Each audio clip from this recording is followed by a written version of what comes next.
get so mad, there's no controlling me. My thoughts get so bad, I'm like, I might grab a bat, I don't know. My wrath, my blood boils over like, oh God, here goes. I lost all feeling from my head to my toes. You said some shit that I can't let go, so just stay tuned for the rest of the show. So have you ever felt betrayed? Switches how you see things, realize something needs change. Cause I know you got me fucked up, let me show you what's up. Cause enough is enough. I'll take a face full of pavement just to make a statement. I know there's no turning back. Oh God, adrenaline wasted, so mad I can taste it. I know there's no turning back. I'll do what it takes, I ain't making mistakes like that. I'll put it on your face to make you go take it back. I'll lose my shit, I go crazy when I'm mad. And now you gon' wish you was just the fuck up real bad.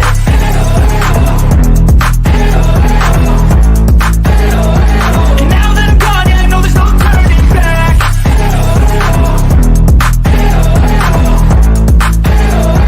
And now that I'm gone, yeah, I know there's no turning back. I don't fucking take smoke, I'ma poke a hole through you. Choking's overdue. Come at me and you won't get any older, dude. Crack your holder too. Heating up inside of me, blood so violently. Thanks for trying me. Now it's finally time to see how this rivalry becomes a dynasty.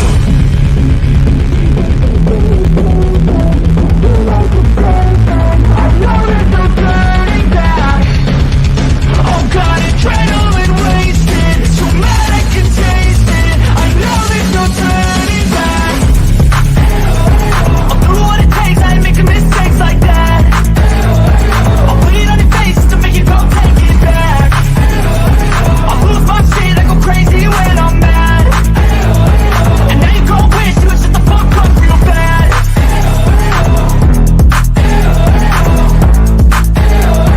And now that I'm gone, yeah, I know there's no turning back.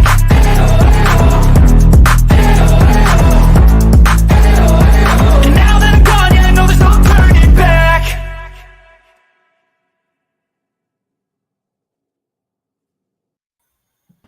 Yo. So there's that. People. Morning, Grandma. How you doing? Good morning. I'm doing good. Oh, wonderful. Hi, Amanda. How you doing? Hey, girl. Hey. Good morning. Good morning. See, I told you they're going to be running late. But that's okay. They're always late. Colin Albert's going to be on the stand. Yeah. I watched some of that yesterday. Let's hope today is more eventful. Oh, God. Yesterday was so boring. It It was. was just excruciating. Like 7 hours of excruciating. Lollipop, he doesn't seem competent. Yeah, I was going to say he's not driving the bus, is he? No. Wheels on the bus go round and round. Well, yeah, but he ain't driving it. He's just riding on it. I saw the video, Amanda. I'm like, that ain't us. No, I played it for her, Amanda. I'm like, oh my God, somebody's using our conversations and putting it somewhere. Uh-oh. Good luck. Let them have at it. Oh my God. Like, oh boy, I gotta watch what I say now. So funny. Oh God, you guys, I'm so tired. I went live on TikTok, you guys, for the very first time last night with Miss Barbara. It's a whole different ball game, but this is what I want to tell you guys. It's really weird on YouTube. I struggle to get 5 people in my chat, which is okay, right? But we want to get the word out to a bigger audience. By the time we were done with our live, over 3,000 people. Yeah. Watched us, you guys. Isn't that amazing? I think it's because that you don't have like true crime in your channel name, because people search for true crime and yours doesn't come up. Yes, it does. Yes, it does. I had to show one time. This is what you do. I do come up. It's Yeah. not an easy search. Let's put it that way. It doesn't do that for most people. Let me show you. Let me show the people. Since Show we've the got people. time. This is what you Show do. your good people. Show your good people. There's 2 different ways. Hold on. What am I doing? Sharing your screen. Yeah, I'm trying to get to YouTube. Let me see. Let me look on StreamYard. There we are. Okay, let's take us down here. All right. This is how you find me. Kit 9168. Here I am. Or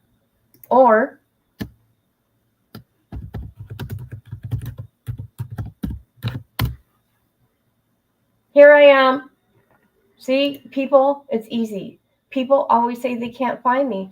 Yep. Look at all you put in is Kit True Crime or Kit 9168. Okay. There Okay, you but go. if you just put in Kit because they're looking for Kit. Yeah, but I'm True Crime. People know that. So there you have it. I come up.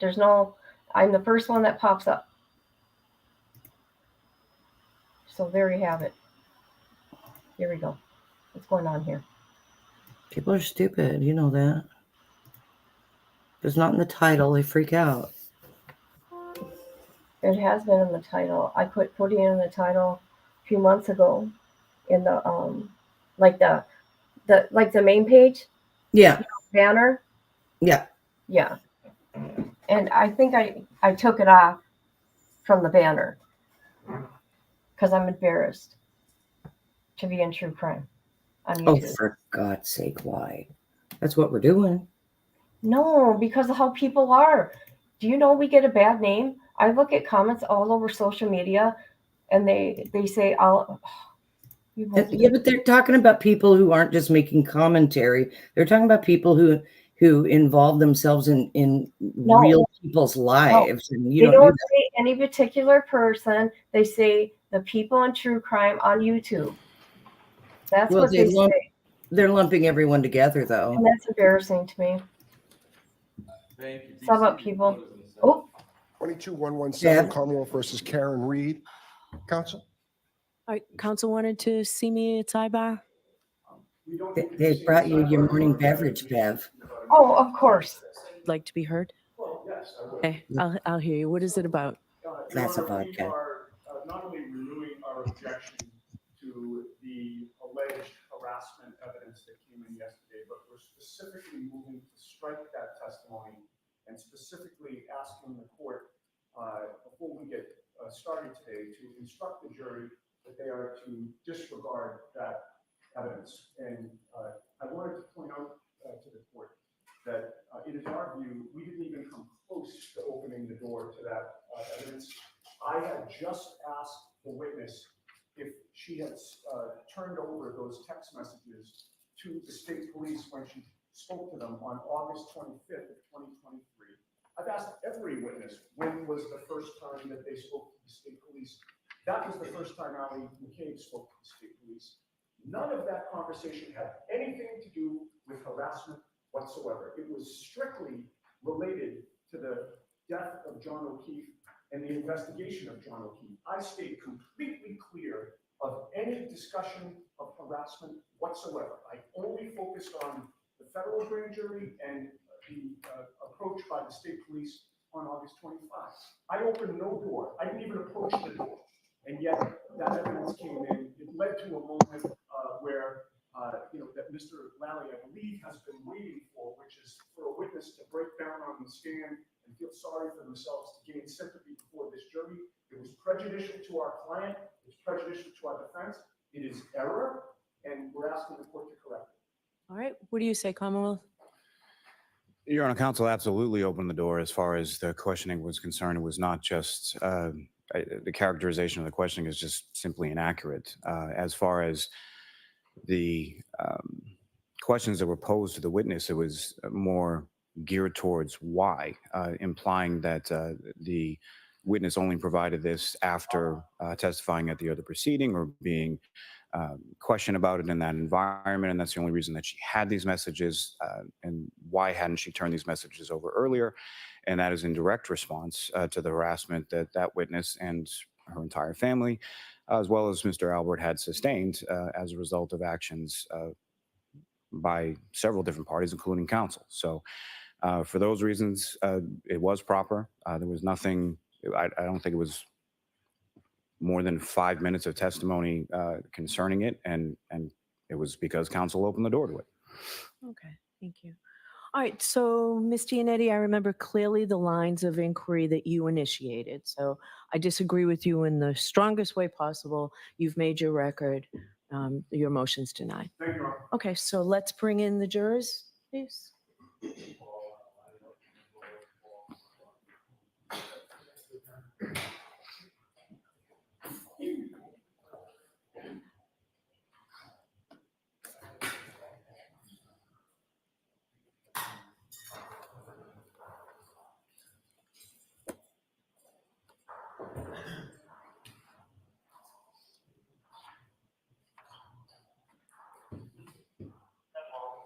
Jim?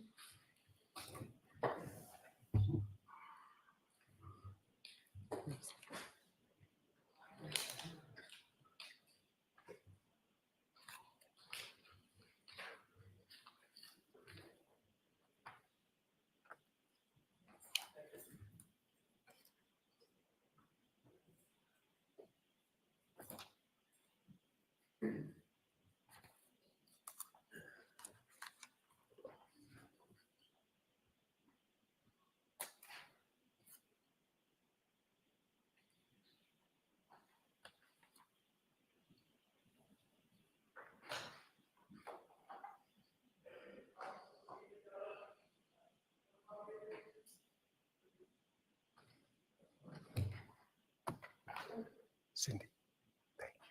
Thank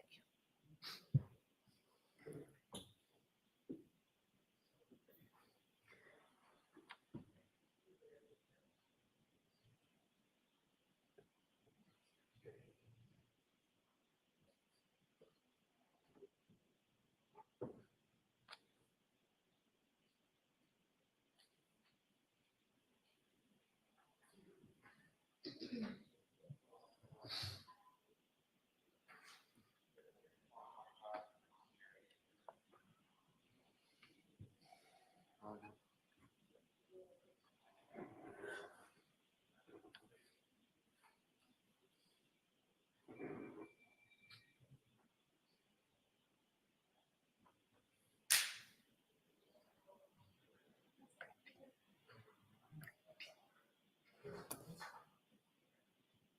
Court, all rise to the jury.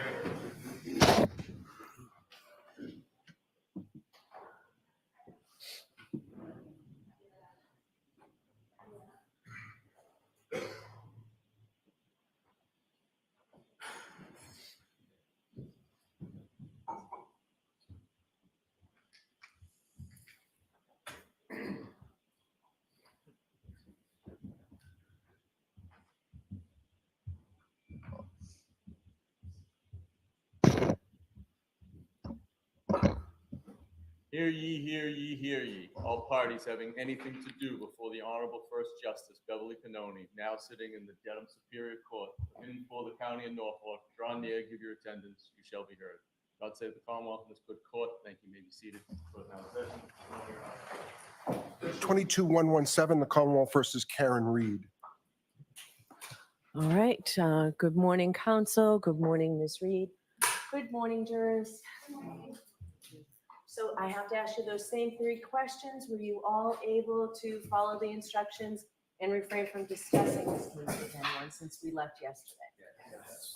Everyone said yes and nodded affirmatively. Were you also able to follow the instructions and refrain from doing any independent research or investigation into this case? Yes. Everyone said yes or nodded affirmatively.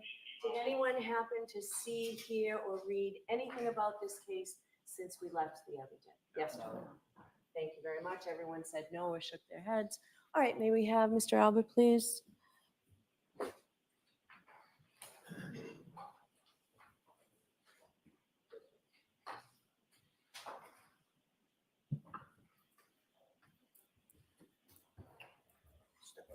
Step on me. You may stand and face the flag. Raise your right hand. Do you solemnly swear the evidence here, the court and jury in the case now and herein to be the truth, the whole truth, and nothing but the truth, so help you? I do.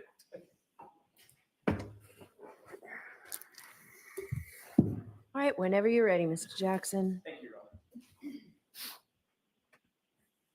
Honor. Mr. Albert, who did you talk to in order to prepare for your testimony starting yesterday?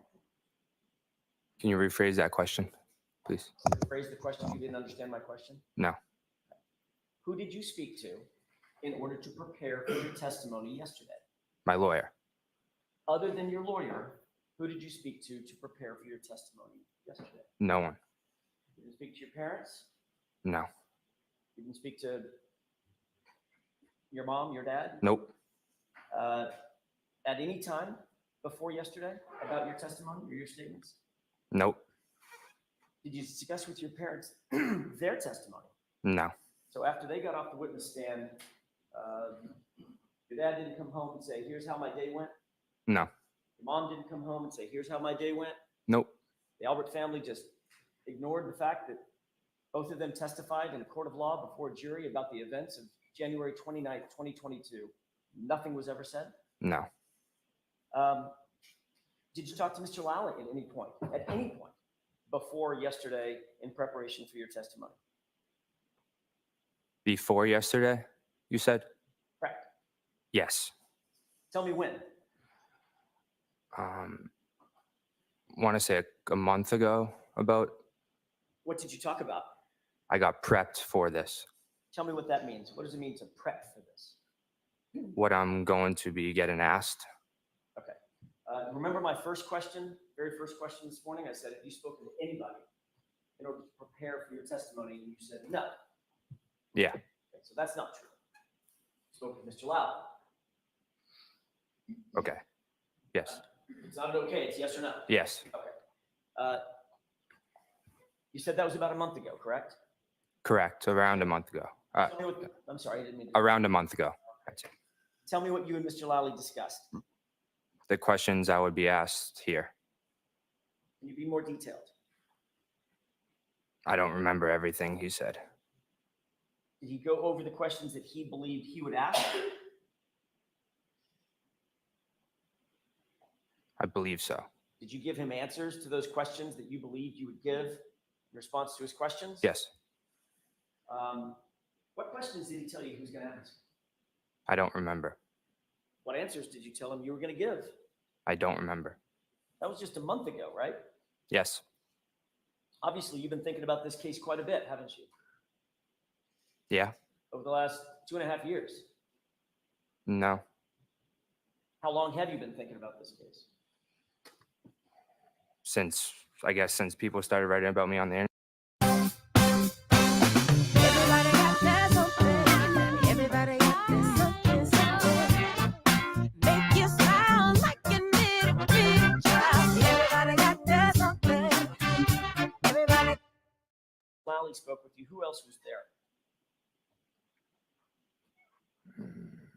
The witness advocate, I believe, and Steve Nelson? yes. Who else? And is it Sergeant Tully, I believe? Tully, T-U-L-L-Y? I believe so, yes. Okay. Anybody else? Not that I remember. Sergeant Tully taking notes while you were having this conversation with Mr. Lally? I do not remember. Mr. Lally taking notes? I do not remember. Do you remember being told by either Sergeant Tully or Mr. Lally that your conversation was being recorded? I do not remember.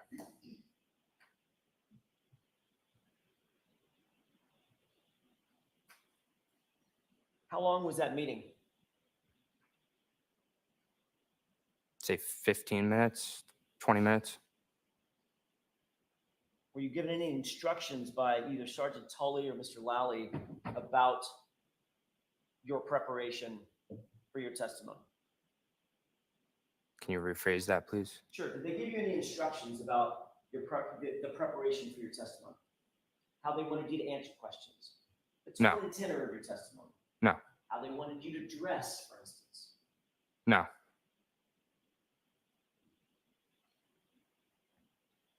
Other than that time a month ago, have you spoken with Mr. Lally or anybody from the DA's office since then, before yesterday?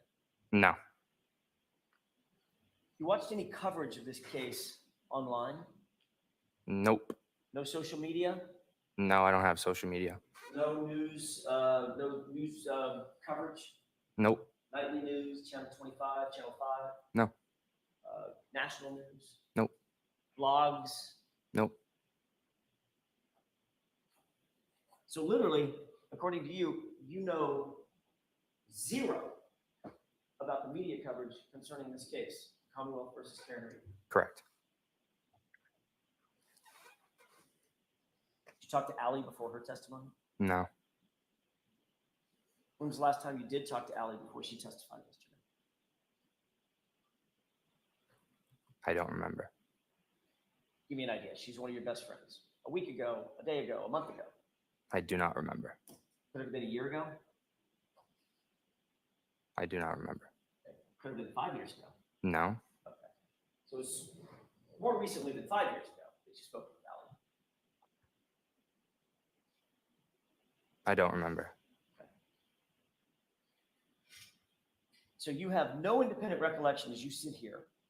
The last time you talked to one of your best friends and your cousin about any subject. No, I don't remember. Were you ever told in preparation for your testimony, if you start to get stumped or nervous, just say, I don't remember? Nope. Nobody ever told you that? Mm-mm. No. No? No. Sorry. It's okay. So nobody ever informed you that you might get nervous on the witness stand, there might be tough questions. Easiest way to get out of that is just say, yeah, I don't recall. No. So you just don't recall because your memory is that bad. You literally don't recall the last time you spoke with Cal. Objection. Ask that differently, Mr. Sure. Jackson. Sure.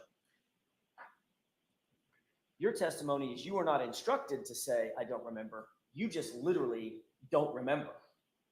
Correct. It's an issue with your memory, not an instruction that you received. Correct. Right. But you do remember 2.5 years ago, you left 34 Fairview at 12:10 a.m., correct? Down to the minute. Correct. Did Mr. Lally, during this meeting that y'all had, did Mr. Lally show you anything? Items of evidence, photographs, videos, anything like that? No. Did you two talk about any evidence that you might see? Photographs, documents, videos? Not that I remember. He didn't show you the series of text messages between you and Miss McCabe, Allie? I don't remember. Okay, so you're not saying he didn't. You're just saying, again, you just don't remember. Correct. Okay. And this was just a month ago. Around a month. Correct. Could have been sooner than a month. Or, let me ask that a different way. Could have been more recently than a month. I don't know. Don't know that either. Mm-mm. Is that no? Yeah, no. So, Mr. Albert, you have to answer yes or no, not just, All right. Sorry. Where were you when this meeting a month ago took place? At the DA's office on Shawmut Road. Who contacted you to come to the DA's office? I do not remember that. Don't remember that either. No. Phone call from Mr. Lally, maybe? I don't believe that I received a phone call. Maybe my lawyer did or my father, but I don't know. I don't believe I did. So if your father received a phone call and then told you you need to go to the DA's office to meet with Mr. Lally, that would be a conversation with your dad about your preparation for your testimony, correct? I wouldn't say so, no. You would categorize that as such? No. Okay. Because of course, even though you went to the DA's office to meet Mr. Lally and a sergeant from the Massachusetts State Police to talk about your testimony, you didn't mention that to your dad. No. Didn't mention that to your mom. No. And when you got done with that meeting, dad didn't ask you, how'd it go, son? Nope. Your mom didn't say, how was that meeting No. about this massive murder case? Objection. Let me ask it a different way. Do you consider this to be a high-profile murder case? Objection. sustained on relevancy, ask it differently. In your mind, this is an important case, correct? Obviously. Correct. But according to you, it just never comes up in the Albert household. No.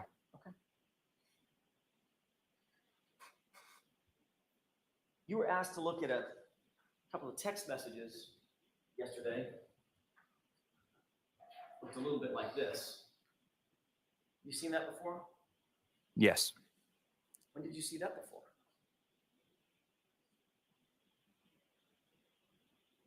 Yesterday Before yesterday? Had you ever seen that before?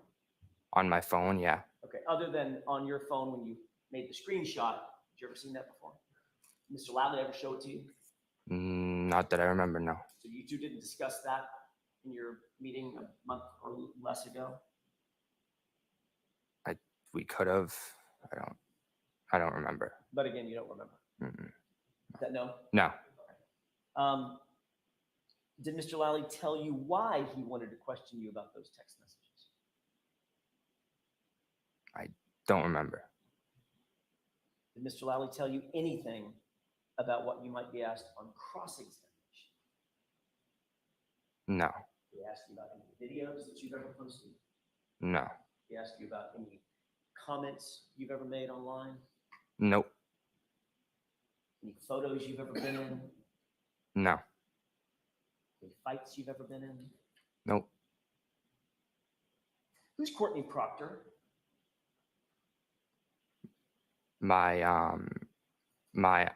She's friendly with my aunt, Jillian. I'm sorry? My aunt Jillian, she's friendly with.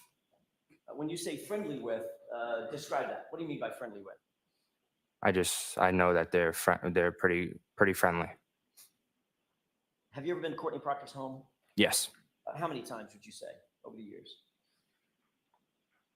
4 or 5, maybe. Her family is close to your family, it's fair to say. Not that close. Close though. When you say not that close, but close though, what does that mean? I'd say we're more close when I was younger, not when I got older. Okay. How old are you now? You're 20? Correct.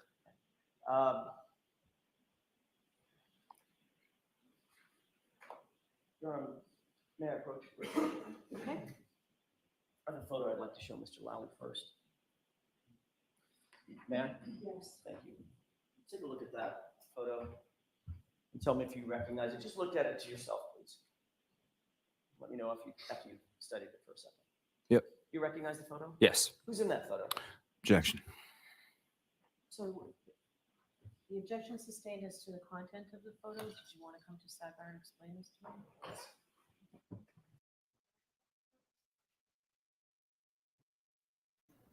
Oh, of course. Then you got Lollipop.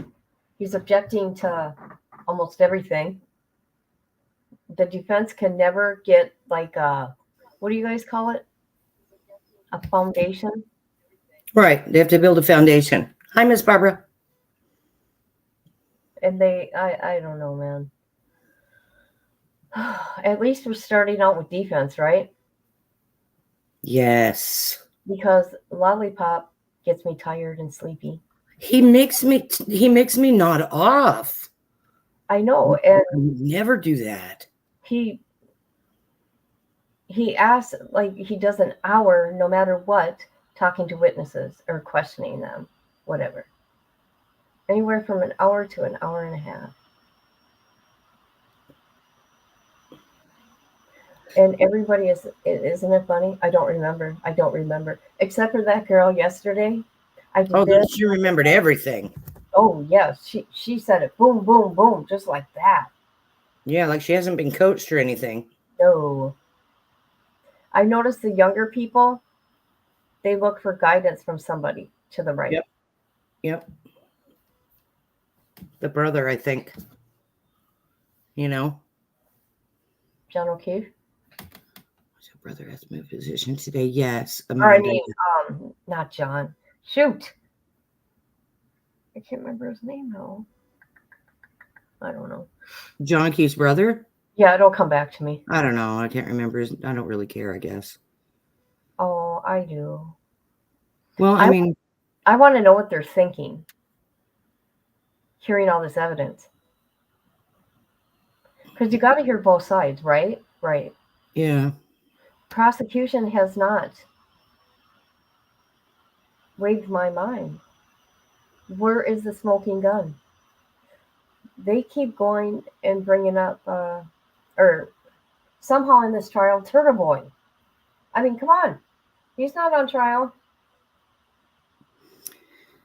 Well, the thing is they're what they're actually doing. I mean, they're just creating more reasonable doubt, at least in my mind, Right. because everything that they're saying, they contradict themselves. That makes me question everything, and therefore there is reasonable doubt that it could have been someone else. Yep. I agree. Yeah, I agree with Amanda's comment too.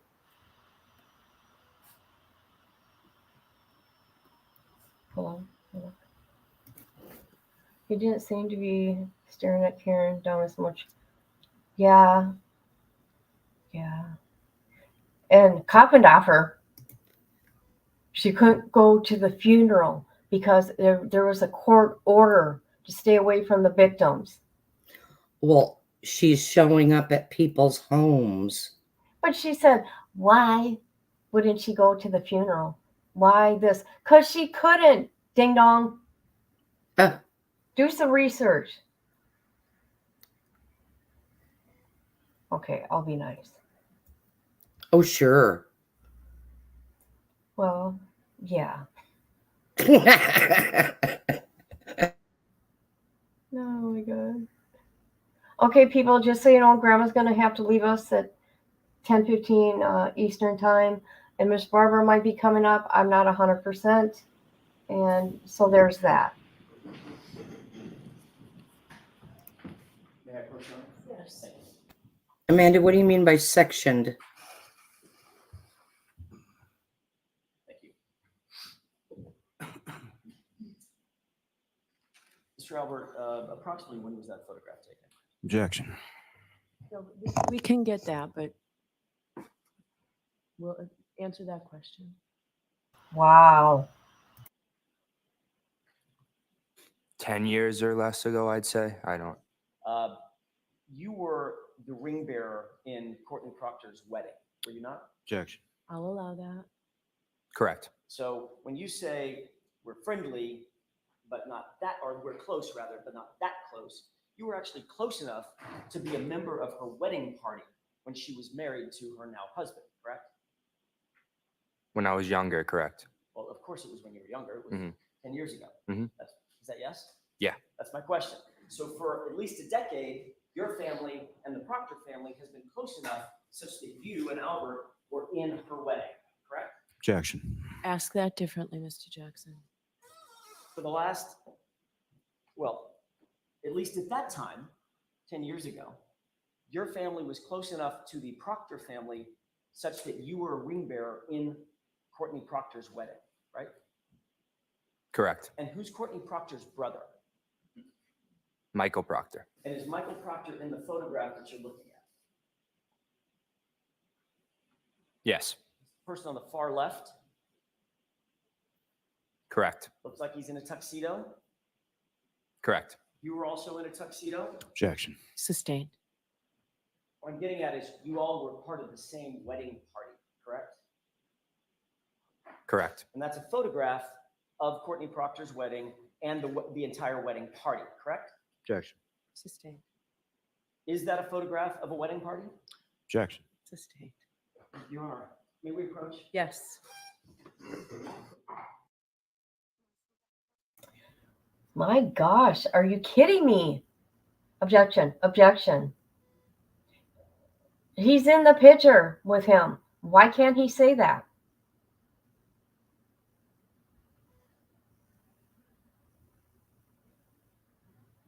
Anybody? Miss Barbara, I don't know why you're having issues.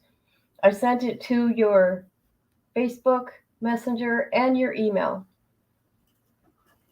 So I put it in chat. The link.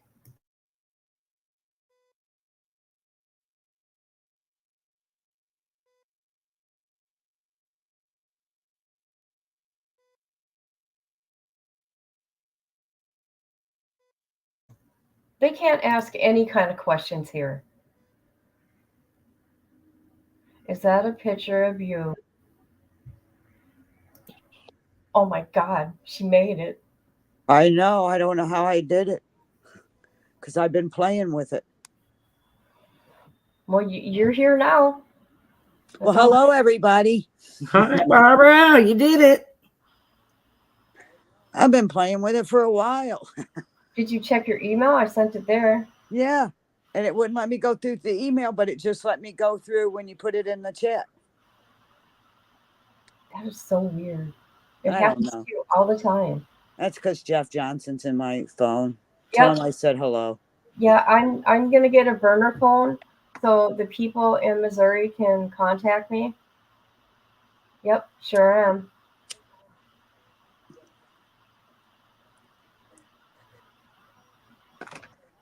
I made a nice post for my Missouri people, Miss Barbara, Well, thank you, Kit. because Been real- I just want everybody, to know I did not forget about them. Not. You've been a blessing to us family. I'll be quiet. You have. Well, I stick with my word.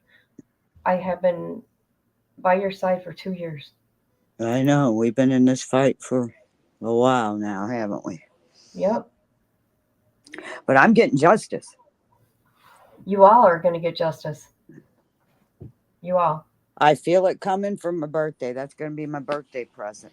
I told you it's going to be this year. Okay, I'm going to mute. Okay.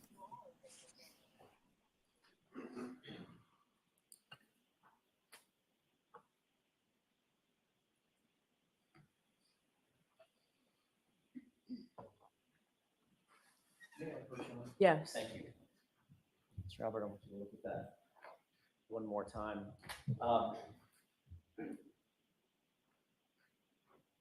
Both you and Michael Proctor are depicted in the photograph, correct? Correct. How long have you known Michael Proctor? Since I was a little kid. And you've known him well enough to know, I don't want you to tell me or tell the jurors, but you know where he lives. Yeah. You consider the Proctor family close to your family. Yeah. During the course of, for instance, just as an example, during the course of this event, joyous event at a wedding, you actually sat at the head table along with the Proctor family because you were given the honor of being a ring bearer in Courtney's wedding, correct? Correct. And you know, of course, that being in a wedding party is reserved for the most special family members and friends, correct? Objection. Sustained. In your mind, was that a special honor? Objection. Is that what you thought when you were little? When you were in that? I'd say so, yeah. Okay. And you were never interviewed by Canton Police Department in connection with this case, correct? No. How many times were you interviewed by the Massachusetts State Police in connection with this case? Once. And that was in July of 2023, correct? I don't remember exactly when it was. About a year and a half after the events in question. Is that right? Around there. Okay. Would it refresh your recollection if you saw a copy of a report of that interview? Just to get the date? Sure, yeah. May I approach you? Yes. I may have just a moment, Your Honor. Yes.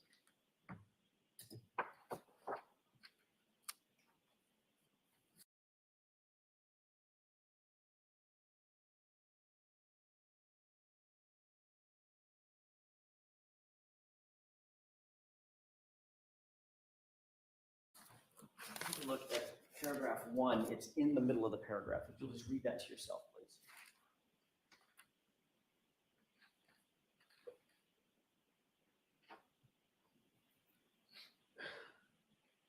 Got that? Yeah. You saw the July 18 date, Yes. 2023.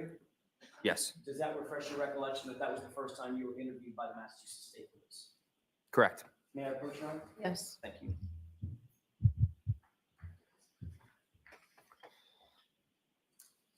Who conducted that interview? Michael Proctor and one of his partners, I believe. I don't remember. Michael Proctor was the lead investigator that interviewed you, correct? Correct. That's the same Michael Proctor that appears on the far left of the photo of that wedding party, correct? Correct. Did you find that that interview, by the way, how long did the interview last? Michael Proctor. I do not remember. Do you remember testifying at one point that it was about 10 minutes? No. You testified at a different hearing, a different proceeding, not this proceeding, one other time, correct? Correct. I may have just a moment. Yes. May I approach? Yes. I need a foundational question first. I apologize. It's my fault, Mr. Albert. Do you believe it would refresh your recollection as to the length of that first interview if you were to see your testimony from a prior proceeding? Yeah. May I approach you? Yes. Thank you.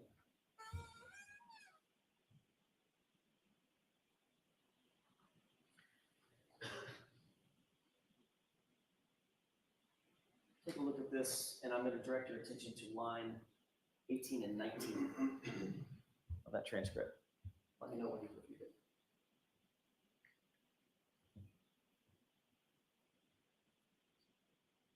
Is that yes? Yeah. May I?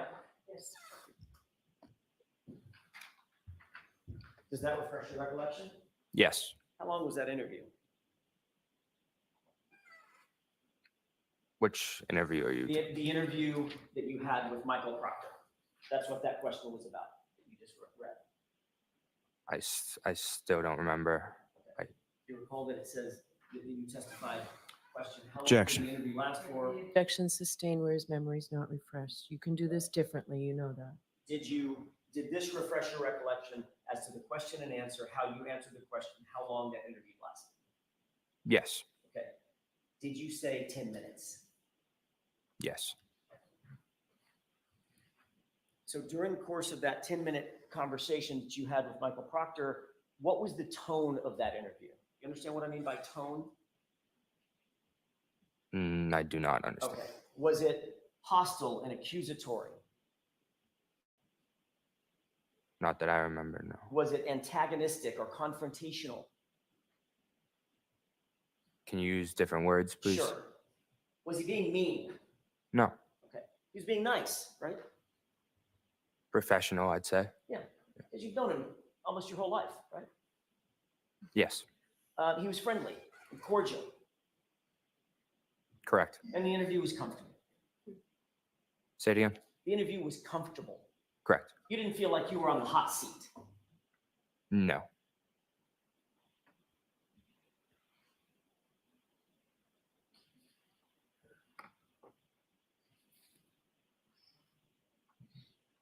Did you find that the interview with Michael Proctor was consistent with the relationship that you've had with him your whole life? Meaning, he's always been friendly to you. He was just as friendly in that conversation.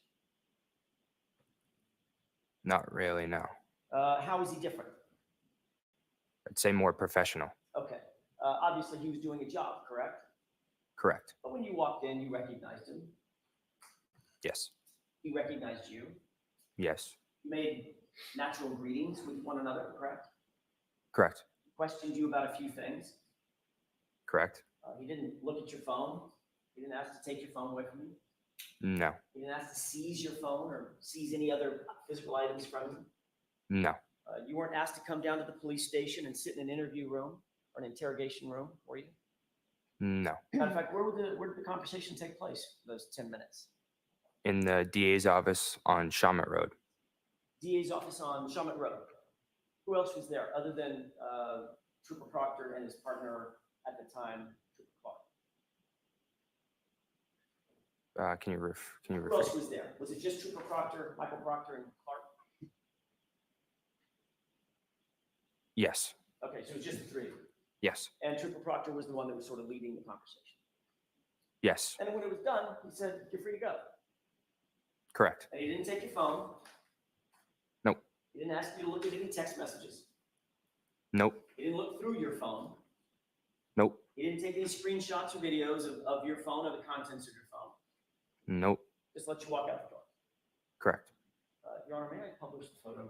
Why don't you come over here for just 1 second? May I have that, please? Okay, the judge says, come over here a moment. Sidebar. You mean sidebar, Judge? I'm Beth. And nobody remembers anything. Isn't that interesting when it's convenient? Of course. I don't remember. I don't remember. But you'll remember some of those other things. It's only about a picture, and yes, he knows the proctors. Yeah, did you notice how he got real quiet at first before he wanted to say he knew him? Right?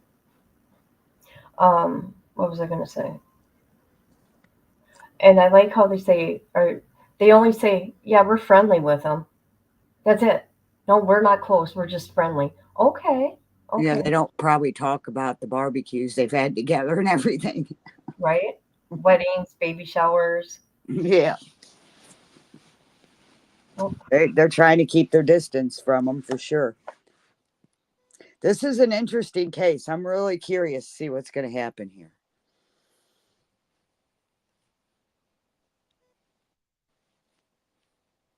Yes, it would be very interesting. Is the Daybell case over yet? I have a hard time watching that one. I know, ain't it boring? But I do want to say, Lindsay Blake is an amazing attorney. She is doing an awesome job. She is so organized and ready to go. And it's like, man, why don't you just throw him in jail, throw the key away? He Let was him sit on death mastermind. row for 20 years. He's the mastermind of the whole thing. He is a disgusting human being. And they know it and all this stuff. It's like, I can't watch him. I can't stand looking at him, be honest with you. Yeah. Because just knowing what he did. Yeah, it's disgusting. It's pretty sicko. Oh, okay, let's see. I gotta do something here.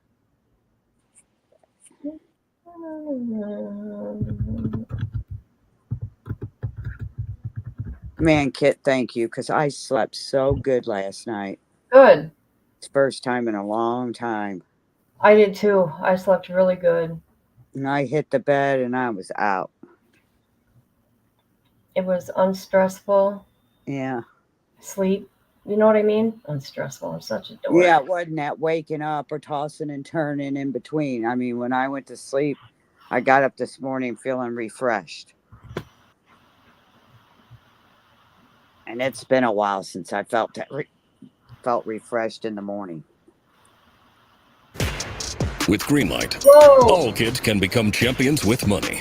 That scares me every time it happens. We're going to become professionals with a bunch of money. I'm not going to pay to not have ads. You know what I mean? Because we were able to at one point in time. It's just like my Hulu and all that. It's got commercials in it. And my girlfriend goes, why do you not pay for the commercials? I said, because they don't bother me that much. They're short. I can go pee or whatever. You know what I mean? I'm not going to pay extra money to not have commercials. I just pause it.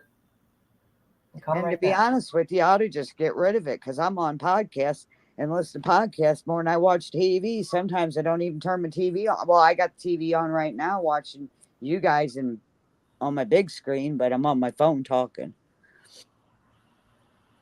Right. But that's all I use my TV for anymore. All right, here we go. May I inquire you? Yes. Thank you. Mr. Albert, I want to shift gears for a quick second. On July 27th, you and your attorney appeared at a hearing in a separate proceeding, correct? I don't. Let me ask it a different way. You testified at a different proceeding, not this trial, but a different proceeding. Correct. Okay, you were put under oath, you appeared with your lawyer, you gave testimony, and that's part of what you looked at a second. Correct. But when you met with Michael Proctor, you did not feel the need to take an attorney with you. It was just you, Michael Proctor, and Investigator Clark, correct? Objection. That's sustained. You were asked yesterday about certain texts with your cousin Allie, correct? Correct.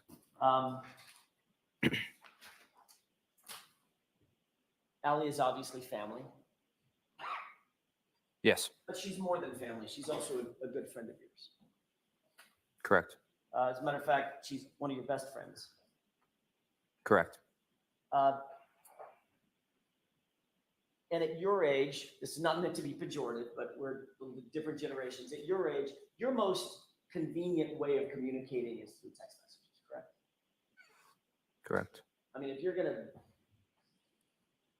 grab a buddy and say, let's meet at the such and such ball field or whatever, you're gonna text them probably, not call Either or. them. Okay. But texting is pretty common between you and your friends. Yes. Texting is certainly common between you and Alan. We've already seen evidence of that, right? Yes. And that's generally how you like to communicate with Alan. I'd say so. Yeah. In fact, when you reached out to her for a ride, there were like 8 text messages back and forth just for a pickup, correct? Correct. Yeah, just move your arm. Sure.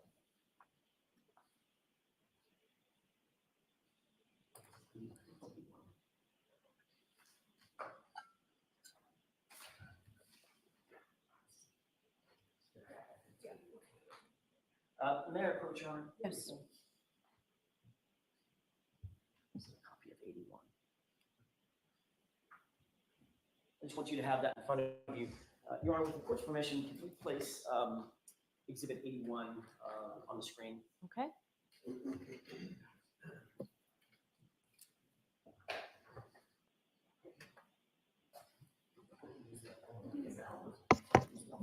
Your Honor, may I approach? I need to use the Elmar instead of. Okay. Is there an objection to that? No, Your Honor. May I have that back? I thought you meant approach over here.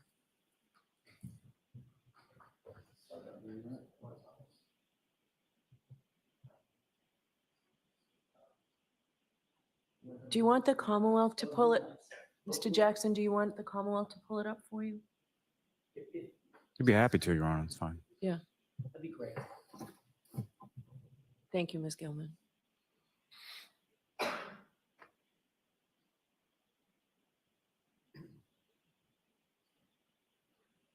May I approach the witness? Just to Yes. mark copy?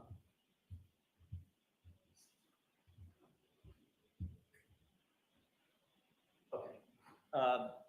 You see what's displayed on the screen? Yes. It's only part of the text string, but does that look like it's an accurate representation of what you're looking at? Yes. And this is a series of texts on or about January 28th and 29th of 2022, is that right?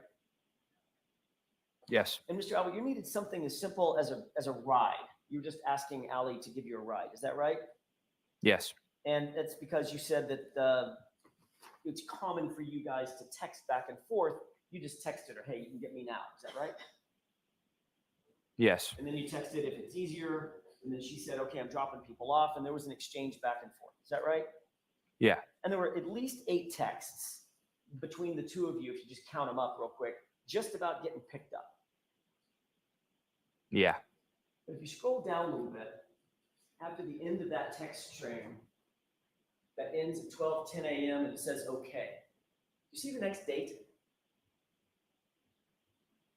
Yes. What date is that? February 20th. That's nearly a month later, correct? Correct. So there was a gap after January 29th, 2022, when you found out that a man had ended up dead on your uncle's lawn, and you and Allie did not text each other for a month, not once. Objection. Sustained is to that form. Ask it differently. Isn't it true that on January 29th, later in the day, you found out about John O'Keefe and his condition, the fact that he died. Objection. Is that true? Did you find out that day? Yes. Okay. So you were well aware of, we can take that down. You were well aware, Mr. Albert, that something very tragic had happened at your uncle's house, Brian Albert's house, right? Correct. And you were aware that you had been at your uncle's house that night, right? Correct. You're also aware that, according to you, Allie McCabe was the one that picked you up and took you from that location. Correct. And notwithstanding the fact of this tragedy, you and Allie didn't text each other one time for a month. Is that right? I don't think that's correct. So where are those texts? We text on other platforms too. So I'd say other apps. So is there a reason why you decided for the next month to just switch platforms to maybe Snapchat? Objection. I'll allow it. No reason. Are you sure that you switched platforms? I'd say so, yeah. Why did you switch platforms? We go back and forth, I'd say, between platforms texting. You switched platforms because you know that Snapchat deletes all communications, correct? Objection. Ask it differently, Mr. Jackson. Do you know that Snapchat has an auto delete function on it? If your app is set to that, yes. Your app was set to that, wasn't it? I do not remember that. So again, your memory is failing you. Can you rephrase that? Sure. Once again, your memory is failing you. You just don't Objection. remember. Objection. Ask it differently, Mr. Jackson. Isn't it true, Mr. Albert, that you either switched platforms or deleted the texts because you did not want your text communications with Allie McCabe to be discovered? Objection. Overruled. Is that right? That's not true. So where are those communications? I do not know. Can't produce them right now, can you? I'm not sure. So in the days, hours, and days and weeks following the death of John O'Keefe, your communications with your best friend, Allie, the person who gave you a ride home that night, they're just gone. Right? I'm not sure. You testified that you provided Exhibit 81, what we we're just looking at, and you're still looking at in front of you, as a screenshot of your communications on January 29th, 2022 with Allie McCabe, correct? It was a screenshot. You say that again? Sorry. You provided that item as a screenshot, not as an actual text to law enforcement. Is that right? I don't believe so. Okay, do you know what a screenshot is? Yes. What's a screenshot? When you take a picture on your phone.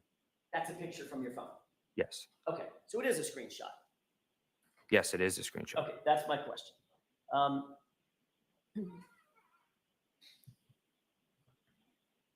When you met with Michael Proctor in that interview that lasted 10 minutes, Michael Proctor did not get the actual texts underlying that screenshot, did he? No. He never looked for those actual texts, did he? No. He never asked you for those actual texts, did he? No. And you never volunteered to give him those actual texts, did you? I think I volunteered to, yeah. On that day? Oh, no, not on that day, no. Not on that day. You know what a phone extraction is? Not familiar. Okay. Have you ever heard of a phone imaging or a phone extraction or a forensic extraction? Any of those words sound familiar? Not really, no. Michael Proctor never asked you, I think it's fair to say now, given that answer, Michael Proctor never asked you if he could do a phone extraction of your cell phone, did he? No. He never asked if he could take a forensic image of your phone, did he? No. Do you know what metadata is? Nope. You know the dates and times. You take a photo on your phone.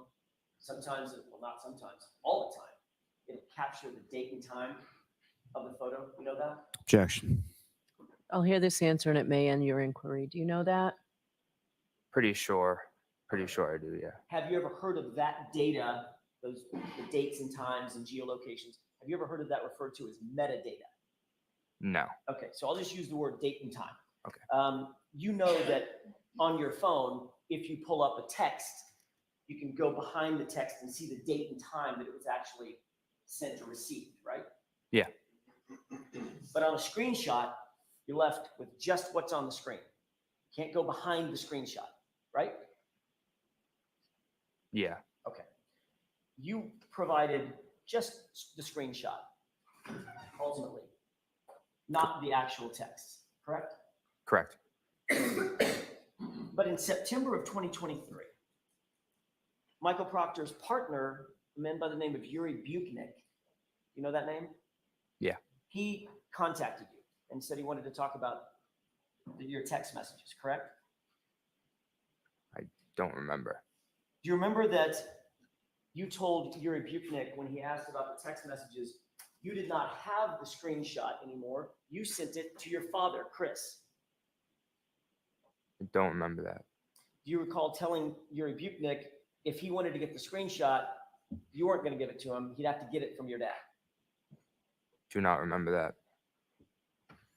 You remember Trooper Buknik agreeing with you and saying, sure, I'll just call your dad and get it from him.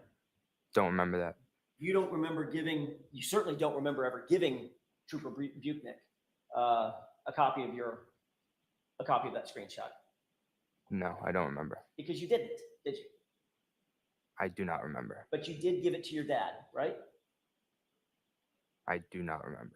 Do you remember anything about this case? Objection, Your Honor. I'll withdraw. To this day, you've never been required to present your phone to any law enforcement agent, have you? Nope. It was never imaged. It was never downloaded. Nope. You still have the same phone? Yes. If you had the actual texts on your phone, why did you provide law enforcement with just a screenshot? Objection. I'll allow that. I'm not sure.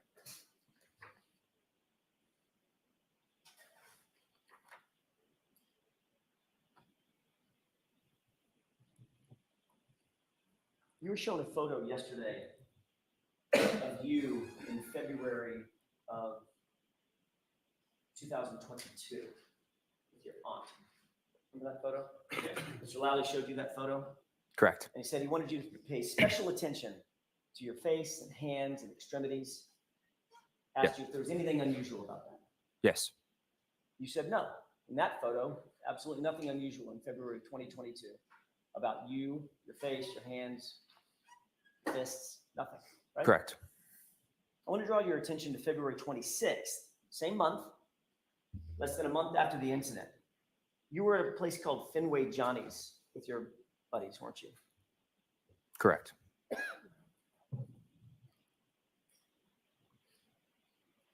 You and I have two documents I'd like to mark for identification with the court's permission to show to Mr. Lally. Okay. One and two.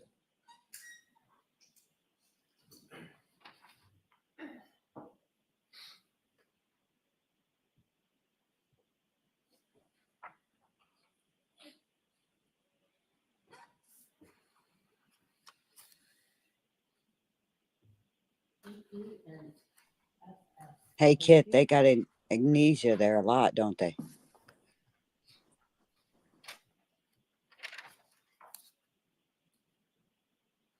Okay. Okay, present these to the witness. Yes. May we approach? Yeah, I may as well see them. I'll end up seeing them anyways.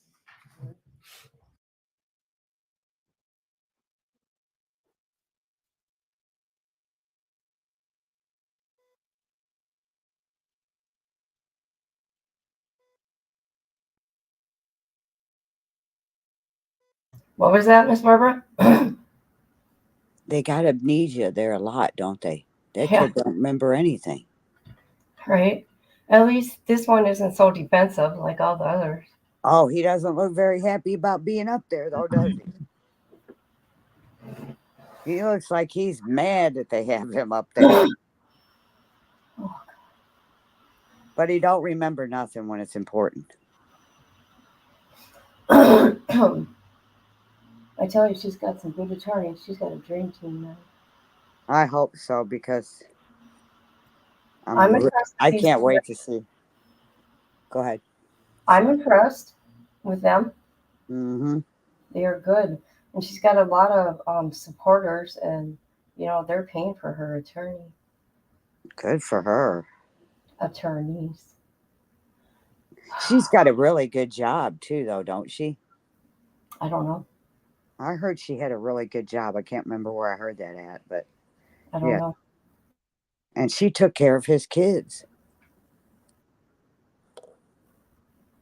didn't she? Yeah, she helped take care of them. She went home twice a week, though, to have her own space.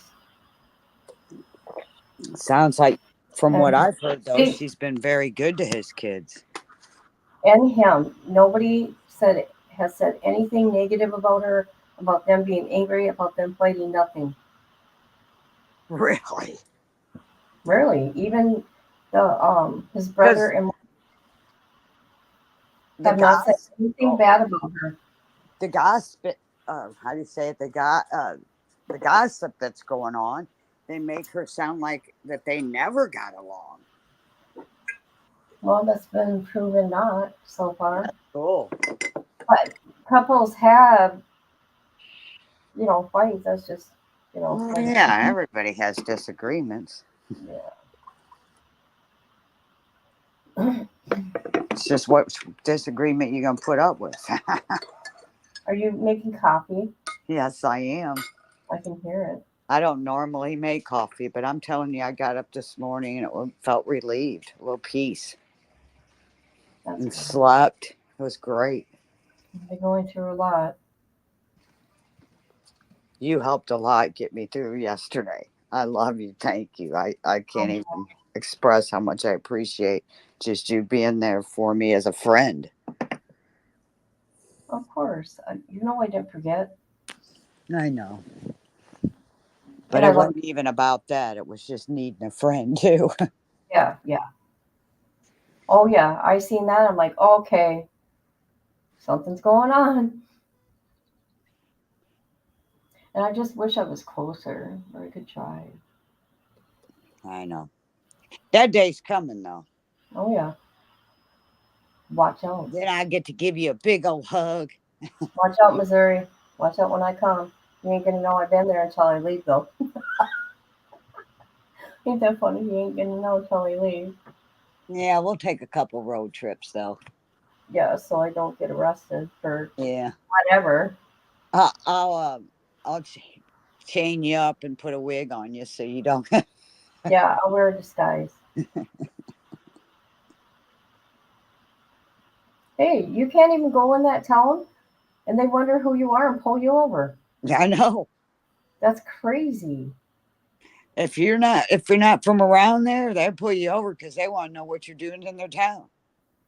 Unless you're old people, not saying anything about old people, but they want to look like a great community there to them. So they'll come retire there at their town. Bye, Grandma.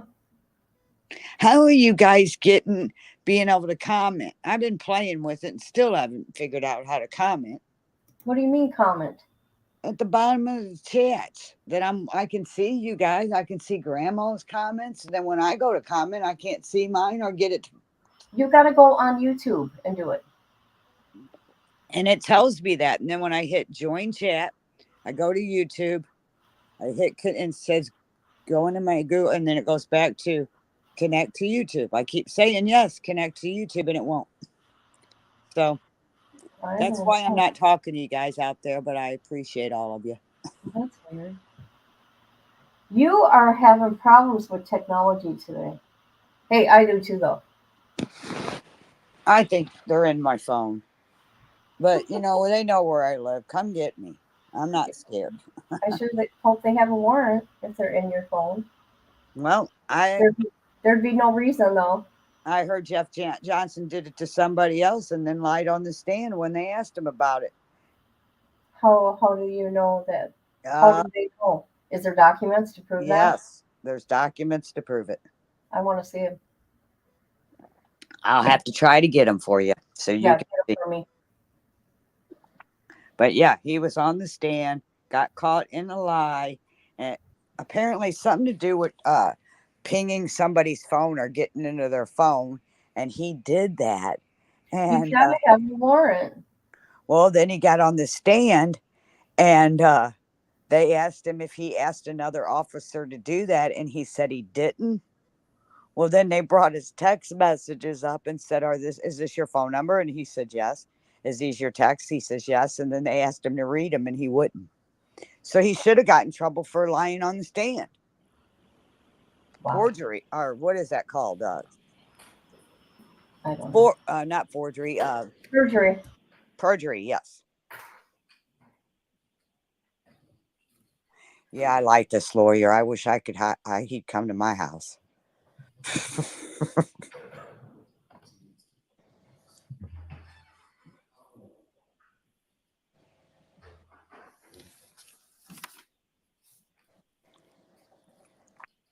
I can't imagine what that lady's life's like when So she you're gets putting it home. in evidence before you display it. May I approach one more time? Yes. Surround.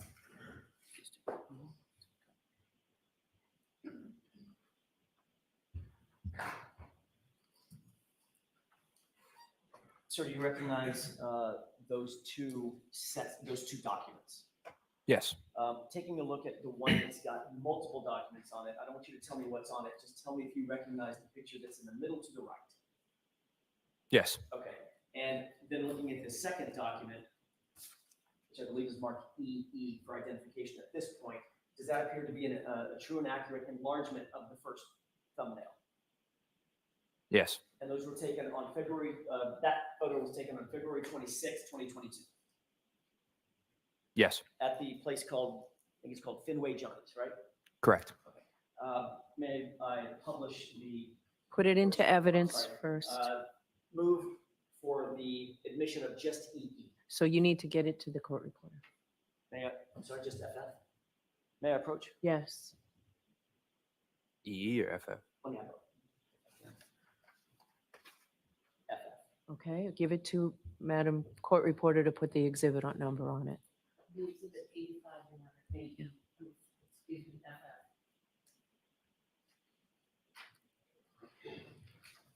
May I? Yes.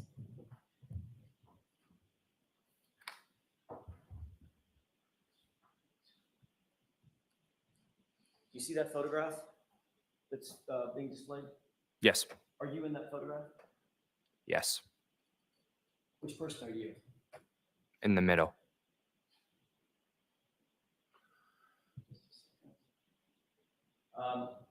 And about what time of day was it? That's you in the middle? Correct. Okay. About what time of day was this taken? Not sure. Was it at an event of some sort, or just you were at a bar? Just at a bar. Okay. I want you to take a look at your right hand. Can you see from there clearly your right hand? Yes. What do you notice about your right hand? It's cut up. Your knuckles are injured, correct? Correct.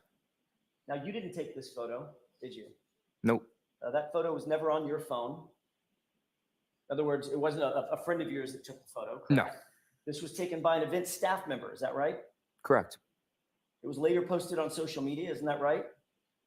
Correct. You could not access the metadata. You couldn't access the time and date of that photo, correct? I'm not sure what you mean by that. You couldn't manipulate the time or date this photo was taken? No. This photo is completely sort of out of your control, isn't that right? Correct. And it was controlled by the event staff at Fenway Johnny's. Correct. And on February 26th, less than a month after the incident at Fairview, that's what your right knuckles look like, correct? Correct. And this is a true and accurate depiction of your condition on or about February 26th, correct? Correct.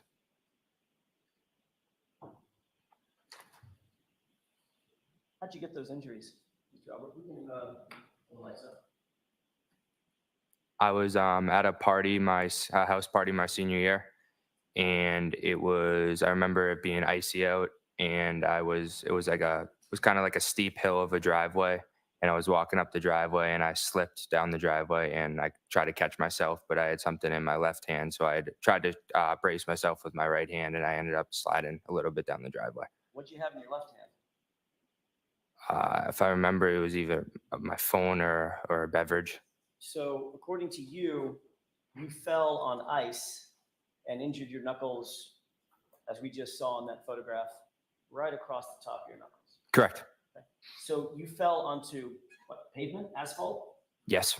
And you braced yourself when you fell, your entire body weight, by putting your right hand down in a fist, and you injured your right fist, just the top of the knuckles on your right fist when you fell down. Correct. Seriously? Objection, Your Honor. Sustained. You didn't put your palms down when you fell? No. You fell your entire body weight on your right fist and just injured the top portion of your knuckles, correct? Correct.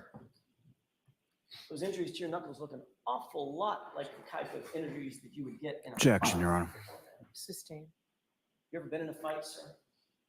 Other than with my brothers, no. You've never been in a fight Nope. your entire life. Other than with my brothers, no. Never hurt your knuckles before. Not sure what you mean. Never hurt your knuckles in a fight. No. And in this case, when you fell down on the asphalt, it was only the top four knuckles of your right hand, correct? Correct. You right-handed or left-handed? Right-handed. Box? Nope.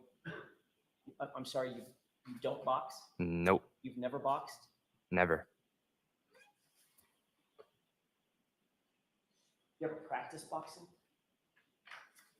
I've hit the bag for like cardio, but other than that, no. When you hit the bag, is that considered boxing? I wouldn't say so. Not It's not not jumping really. rope, is it, Mr. Albert? No. It's not doing curls. Nope. Not doing push-ups or calisthenics. Nope. It's hitting a bag, correct? Yeah. That's boxing, right? I'd say yeah. Yeah.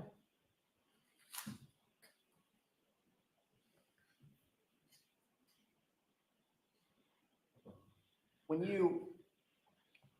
that photograph was taken at Fenway Johnny's, those knuckles looked like they had been re-injured from a prior injury. No? No. Just falling on the asphalt. Correct. Any other cuts or scrapes from that terrible fall on the asphalt? Objection, Your Honor. I'll rephrase it. Any other cuts or scrapes or injuries from that fall? I don't remember. Just your right knuckles. Yeah.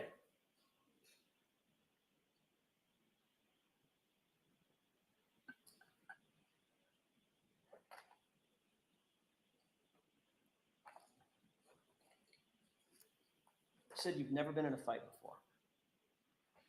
Nope.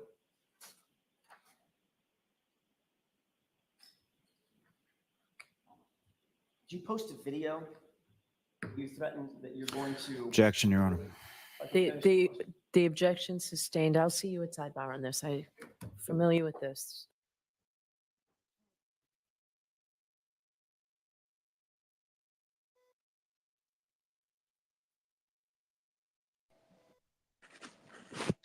Oh, Kit, the secrets come out. Oh God. Sorry. I'm sorry. I fell before and broke both my wrists. And you don't put your hands out, your fist out like that. You put your hands flat down to catch yourself. And I broke both my wrists that way. So that's all a bunch of crap. I don't believe a word he said. I'm sorry. Okay, I'm not sure what they're getting at here because I don't know that case every detail, but I think he was underage drinking. And on top of it, his hand looks like he was in a fight. Don't it? I don't know. I didn't see it. I They was, showed oh, you must have walked away. They yeah, I showed a did. picture of it. And I all mean, his, yeah, and all his knuckles are all tore up in the picture. really? Yeah, and he's in a bar with his arms around two of his friends, and it shows his hand, and his hand looks like he's been in a fight. The knuckles of his hands, and he's saying he fell on ice. I don't know. But like I said, allegedly, I think he was underage drinking. And then they said, well, he said he had something in his hand. That's why he used that hand to catch himself, and that's why his knuckles looked that way. And then he asked him what he had in his hand, and he said he didn't remember. Oh, maybe a phone or a drink or something. You remember falling, and you're telling all that, but you don't remember what you had in your hand. But you remember catching yourself with that other hand that's tore up on the knuckles. Yep, this is interesting. I wonder where they're finding everything.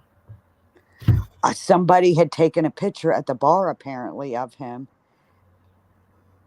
And yeah, because they asked him, did you take the picture? And he said no. And he said, you have no control where that picture was put out or anything, right? And he said no. And because somebody else that took the picture from the bar is the one that put that picture out. Right. And I'm telling you, his knuckles look like he's been in a fight. I'm telling the people tonight we are going to go live on TikTok at 7 p.m. 7 p.m. people. Okay. Yeah, meet us there. we're reaching more people, new people. It's about awareness, justice, and exposing. Yep. So yeah. Exciting. Even though, we had problems going live there, it ended up working out really good. People were listening. Yes. Because this is something all new. Yeah, it was pretty amazing. I was shocked too. And I think that's why I slept so well. Yeah. I told you we'd reach more people. So I'm going to send you out for a recess. Okay, here we have go. Some work we have to do here. It wasn't early enough for me to get you coffee and bagels. I apologize for that, but we'll be a little bit. So we'll send you out for the morning recess. All rise for the court, please. Here, follow me.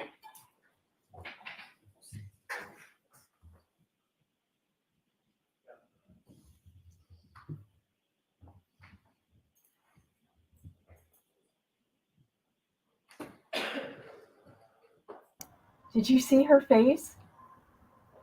Yeah, I know. She must have just got some good news. Well, this is going to be interesting. What an interesting trial, man. Look, she even covers her mouth. Whatever it was, she was in shock. She was happy too. Mr. Albert, you stay right where you are. We're going to see a couple of short videos, and then Mr. Jackson will ask you questions, and then Mr. Lally will ask you questions. Then I'll hear from the lawyers, and then I'll take a break, and you'll get a break before we go back. Okay? Yeah. Did you have a lawyer present? No, I do not. Okay. All right. So the first one, are they both on the same? They're separate. Separated them. All right. So let's mark them each for identification. The one I'm holding in my right hand, Bring it up. I'll call Advantage. Okay. That would be GG. Thank you. Good luck.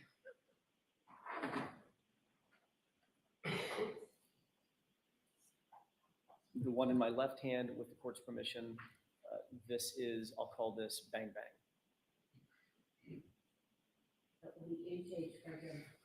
All right. Thank you.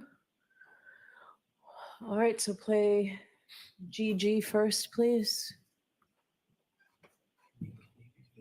Yes, sir. Yo, your advantage boys, I will beat all your asses. I promise you, I will fuck you all up. Pull up, bitch.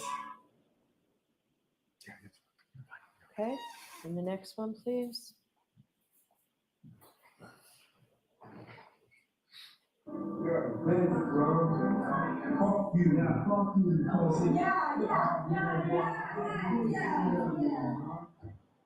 Big fool, boy, you be knocked out. KO. Bang, bang. Okay. May I inquire, Your Honor? Yes. I'm gonna take those two videos one at a time. I'm gonna call one the Advantage Boys and one the Bang Bang video. For purposes of my questioning, Mr. Albert, specifically regarding the Advantage Boys video, did you recognize it? Yes. How did you recognize it? What do you mean by How that? do you recognize it? Is that you? Yes. Okay. When was that taken? Maybe my sophomore year in high school. Around. Where were you? Don't remember. Okay, Where so your sophomore year in high school, that's about 3 or 4 years ago? Yeah, around. You indicated on cross-examination, you've never been in a fight. No. Indicating that you have no violent tendencies and no violent proclivities, correct? Nope. What were you saying on that video? That I would beat them up. Did you say you would beat them up, or did you say, I will fuck you up? I said I will F you up. No, you didn't say, I will F you up. What did you actually say? That I would fuck them up. You also said something about beating somebody's ass, right? Correct. What did that mean? That I would beat them up. So when you said, I will fuck you up and I will beat your ass, was that a friendly invitation? No. It was a threat, correct? I don't know if I would call it a threat. Don't? I'm not sure. Someone walks up to you. I'm not going to do it.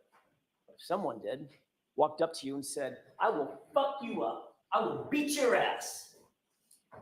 You wouldn't take that as a threat? If they walked up to me, yeah. But if they didn't walk up and just shouted it across the street and stood there and said, I will fuck you up, I will beat your ass, that's not a threat. I'm not sure. Yeah, I think you are sure, sir. All right, so that I'll strike at the Commonwealth standing up and objecting. Were you threatening these Advantage Boys guys, whoever they are? Yeah, kinda. Were you threatening them with violence? Kinda, yeah. Yeah. In the second video, you said, fuck you a number of times. And then you said, KO, you said, pull up, KO, bang, bang. Right? Correct.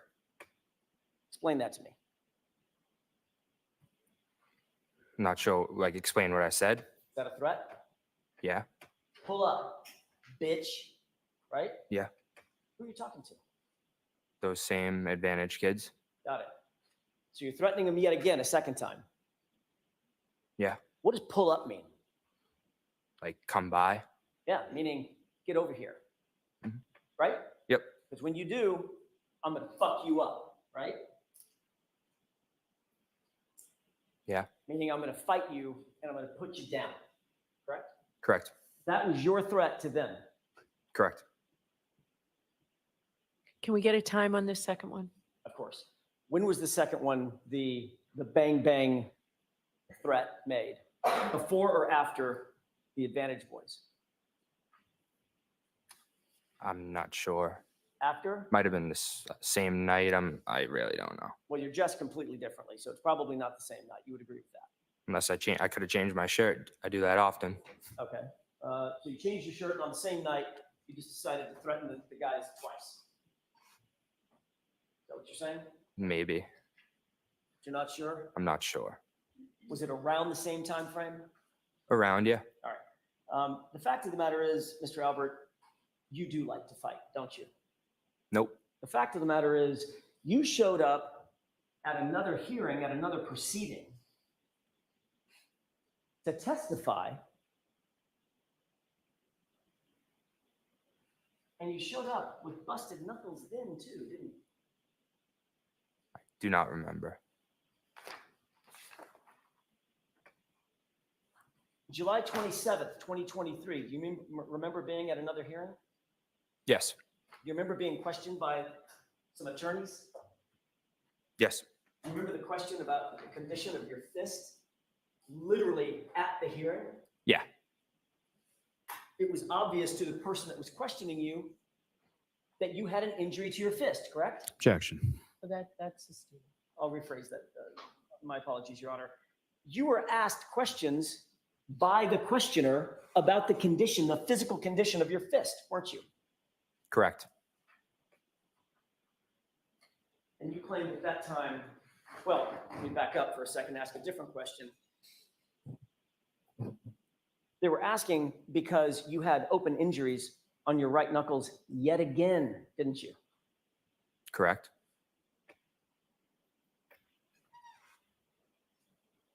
You said, I must have been hitting a heavy bag, right? Yeah. Boxing again. Hit in the bag. Yeah. Just working out, right? Yep. Didn't have any injuries on your left hand though, did you? No. How many times have you hit a heavy bag? I'm not sure. How many times have you worked out with a heavy bag? That's an unfair question. I'll ask a better one. How many times have you worked out on a heavy bag? I'm not sure. When you work out on a heavy bag, you wrap your hands, don't you? I do not know. I see. So only your right hand gets injured over and over and over and over again, not your left hand, I'm not sure. even though you punch in the bag with both hands. I'm not sure. Yet again, you're right-handed, aren't you? Yes. So when you throw a haymaker, your hardest punch, that's with your right fist, correct? Objection. I'll allow it. Is that right? I would say they have equal. They're equal. I don't know. Not sure. All right, Mr. Lally. Thank you, Your Honor.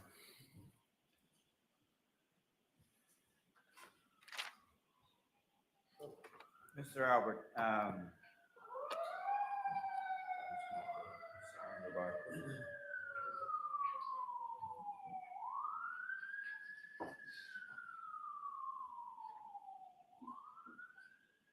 when those videos were made, you were a sophomore in high school, is that right?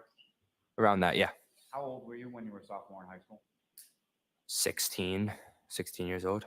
And so that would have been at least a couple years before January of 2022, correct? Yeah. And as far as within those videos, well, as far as timing, so those videos were around the same time, both sort of same time period within your sophomore year, Correct. and relatively close to each other, is that correct? Correct. And who or what is an advantage? It's a club hockey team. And what, if any, relationship did you have with that club hockey team? None. And so, as far as what videos you were made and sending, were there any videos from that group that were made and sent to you? Text messages. And with regard to those text messages, generally speaking, what do they say? Just name calling me and my friends, calling us like pussies and stuff like that. So this was sort of a back and forth, is that correct? Correct. And do you even play hockey? Nope. And were these people around your age at that time? Yeah. And were they kids from the same town or different? I don't even know where they're from. Did you even really know these kids or what their names were or anything like that? Not at all.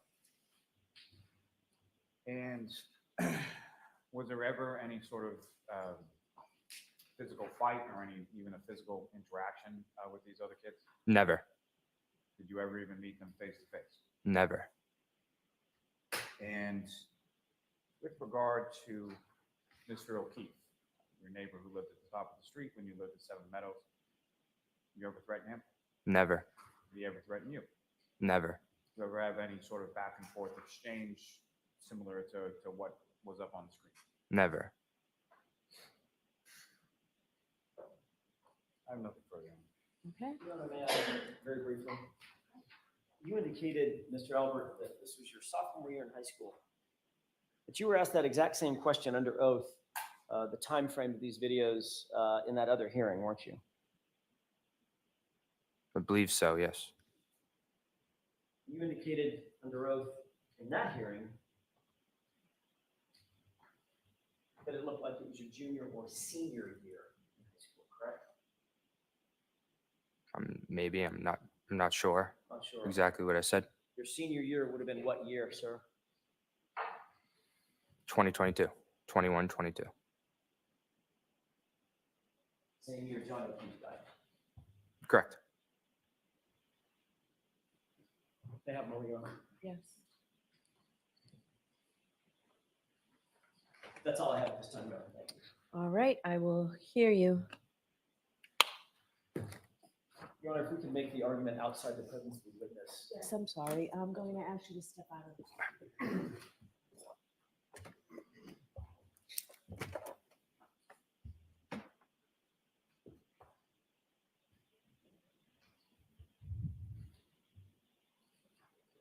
Thank you, Your Honor. Hold on. Oh, I'm sorry. Oh, okay. Yeah.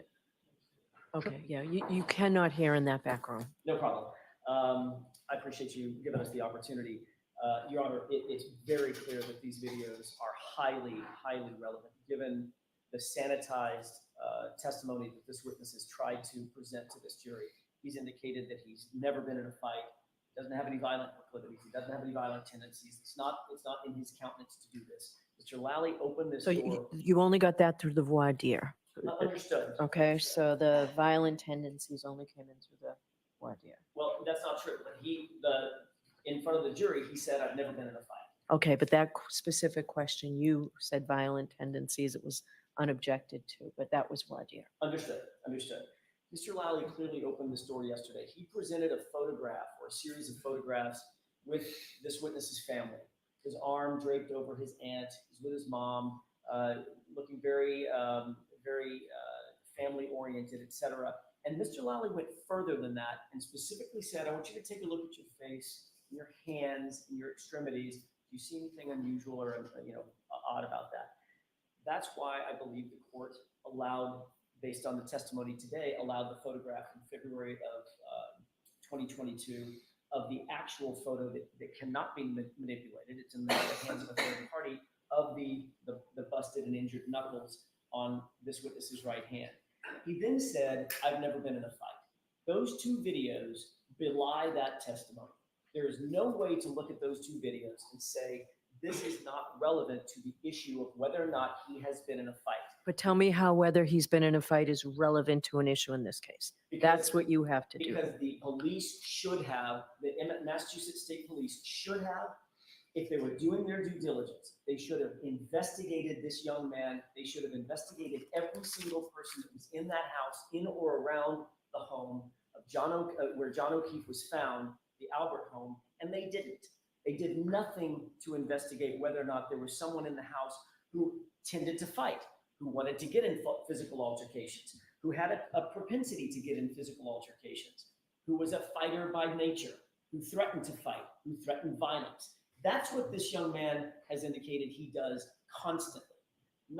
I'm surprised he didn't show up in this hearing with busted knuckles.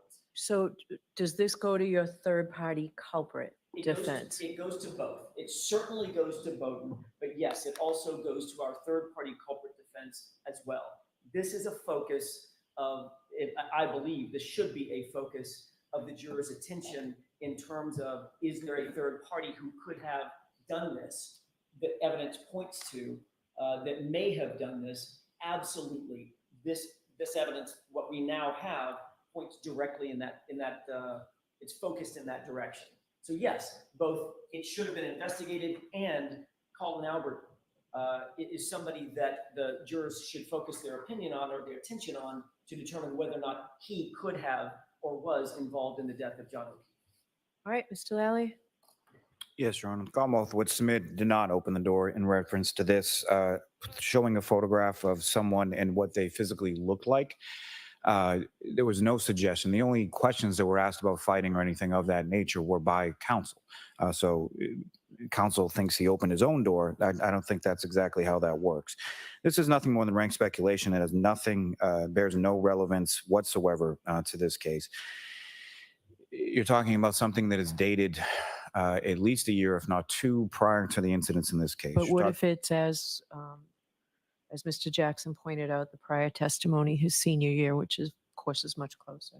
Well, I think even assuming that, as far as relevance is concerned, Your Honor, there is no evidence here of a fight at all. There is no evidence that this witness was even present at the house at the same time as the victim. There's no evidence of any animus between this witness and the victim. There is no evidence whatsoever, as I stated, that he was even present at the same place at the same time on the night with John O'Keefe, on the night that John O'Keefe was killed. There is no evidence from even these videos of any physical altercation having taken place. So whatever juvenile beef that he and his friends had with individuals from another town, there's no evidence whatsoever of physical altercation. There's no evidence that there's a physical altercation even in this case. So to allow counsel to introduce this purely for prejudicial reasons and to invite the jury to speculate as to what it is essentially does nothing but divert the jury's attention away from the facts of the case and what the evidence of the case is, and more so is just there's no evidence of anything in this case. May I begin briefly? Yes. In terms of evidence of a fight, I don't know what Mr. Lau is talking about. He says there's no evidence of a fight in this case. John O'Keefe looks like he had been beaten to death. He's got two black eyes, a laceration over his right eye, a laceration over his nose, a giant wound on the back of his head, and he doesn't look like he was hit by a car. He looks like he was in a physical altercation. It's as plain as the nose on your face, and we have evidence that we have witnesses who are going to propound that evidence and present that evidence. So Mr. Lally and the Commonwealth can take whatever position they want to. If they think those injuries are consistent with being hit by a 6,000-pound truck, they can knock themselves out. That is not the state of the case, and they don't get to dictate the state of the facts. The facts speak for themselves. Second, with regard to whether or not Mr. Albert was home that night, or at the home that night in a position to be able to engage in a physical altercation, which, by the way, takes about that long, that is predicated on his own family members covering for him. Every one of the witnesses who testified basically are friends and families of the Alberts. And keep in mind, Your Honor, I don't think it's lost on anybody that Colin Albert was hidden, specifically and intentionally hidden from all of law enforcement for the first several months of this investigation.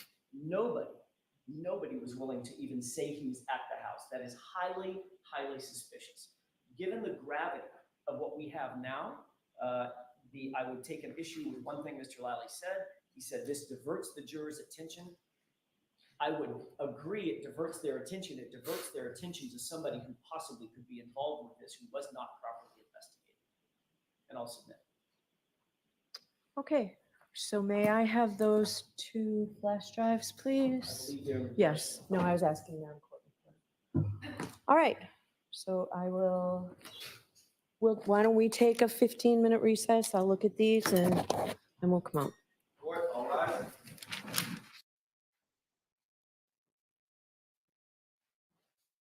Holy crap. Hold on a minute, you guys. I gotta see.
Oh my God, here I was muted. Shoot, shoot, shoot. I was looking for something.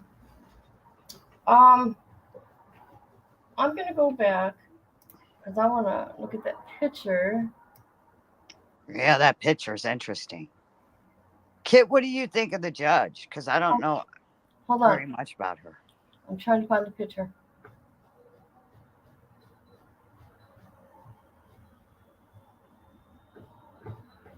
Shoot, I wish I knew the timestamp.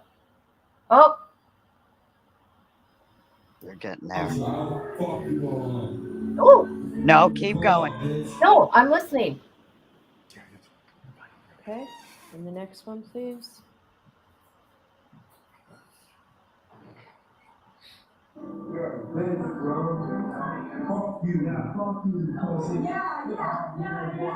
The pictures before the videos, Oh, though. hold on, Miss Barbara, I missed all this. Whoa. Okay. Wow. Yeah, and doesn't he have a drink in his hand there? Those 2 videos. Yeah, hold on.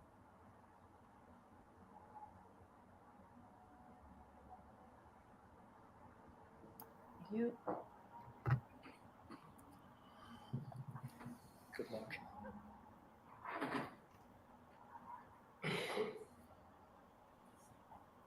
The one in my left hand, with the court's permission, this come on. is, I'll call this Bang Bang.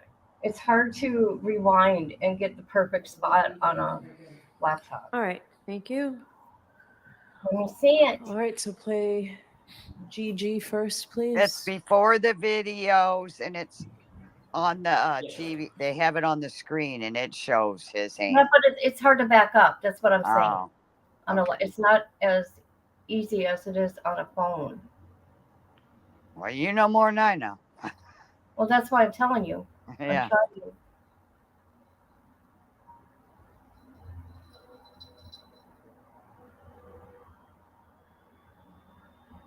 I'll look later.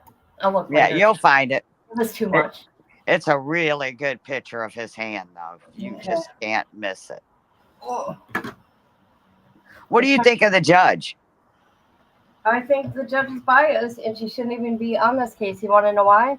Because she has some form of contact relationship with one of the Alberts, Oh, but she wouldn't take herself off the case. So there you have it. well, we just got to trust in them jurors doing their jobs. Well, Truth comes out. just imagine if they find her not guilty, she's suing. She's going to have a civil suit. Can you blame them? No, not at all. Then what would they do, though, when it comes to that? Because I'm predicting the future. That's all I'm doing. Sorry about the window.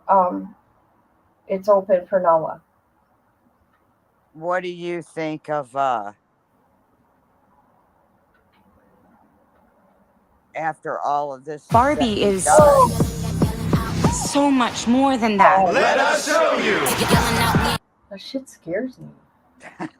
Me too. It makes me jump. But after all, it's all said and done. The whole thing, the saddest part is that the man seemed like he was a good man, regardless if you're a bad man or not. Nobody has the right to take your life. But I mean, seemed like a good man. Who? The man that died. Oh, of course he was. Ah, man, I wish I was a fly on the wall to know what really happened inside that house and why they would do that to that poor man. He's a good cop. We don't Yeah. know what happened. I don't know what happened. I haven't heard any evidence about what happened to him.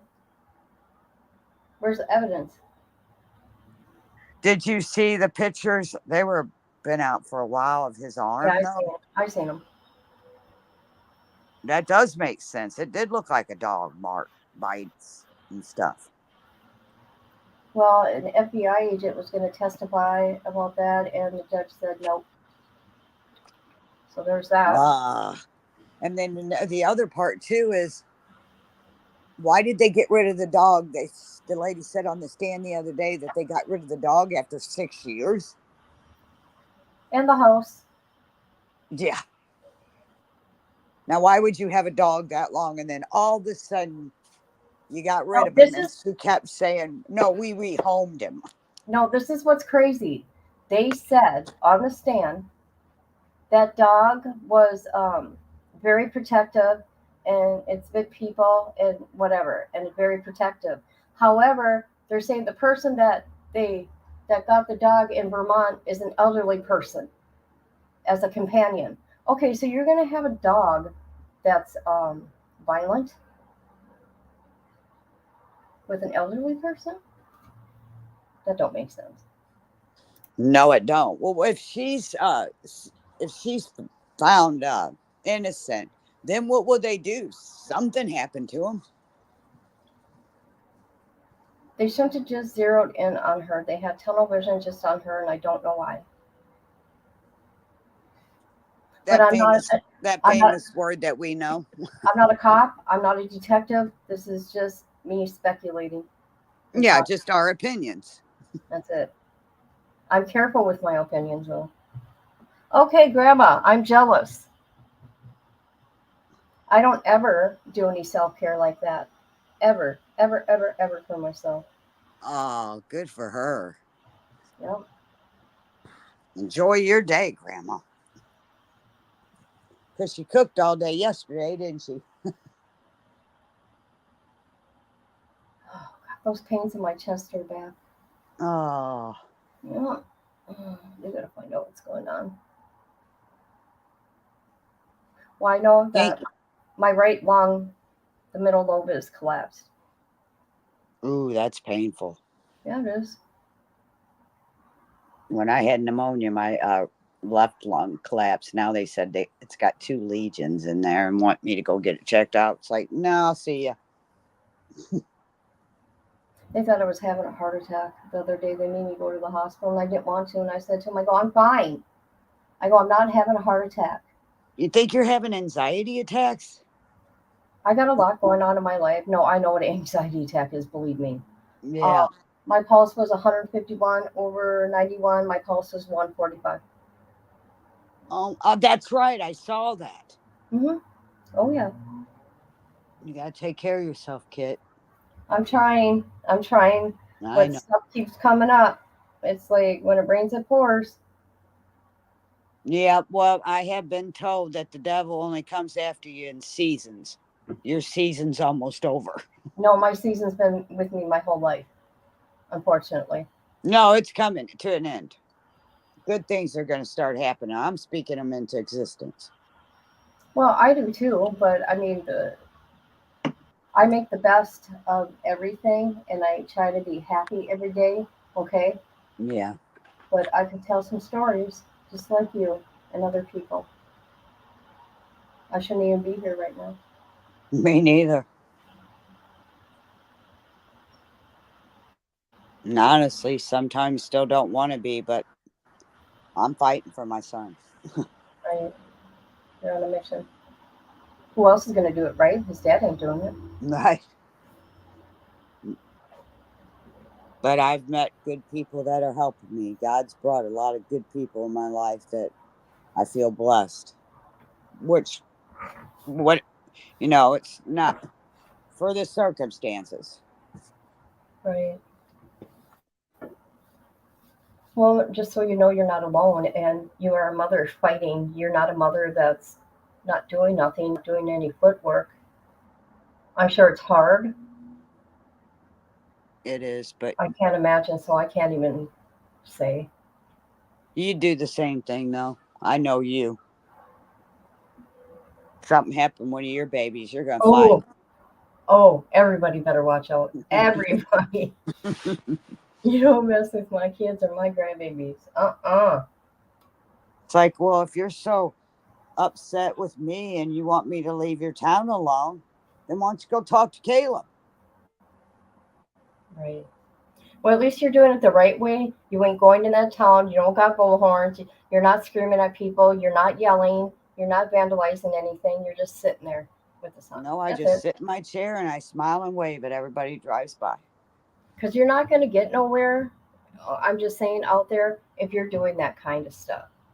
the screaming, the yelling, the bullhorns, you're not going to get nowhere.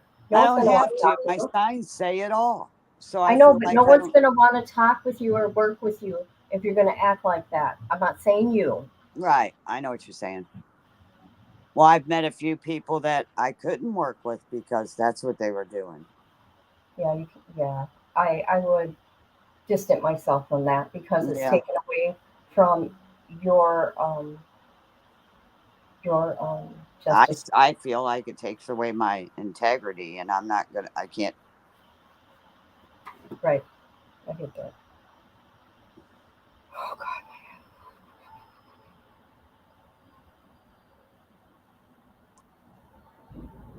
I'll tell you what, though, I've seen some craziness with people doing that, and I've even talked to them. And I said, I'm just trying to give you some.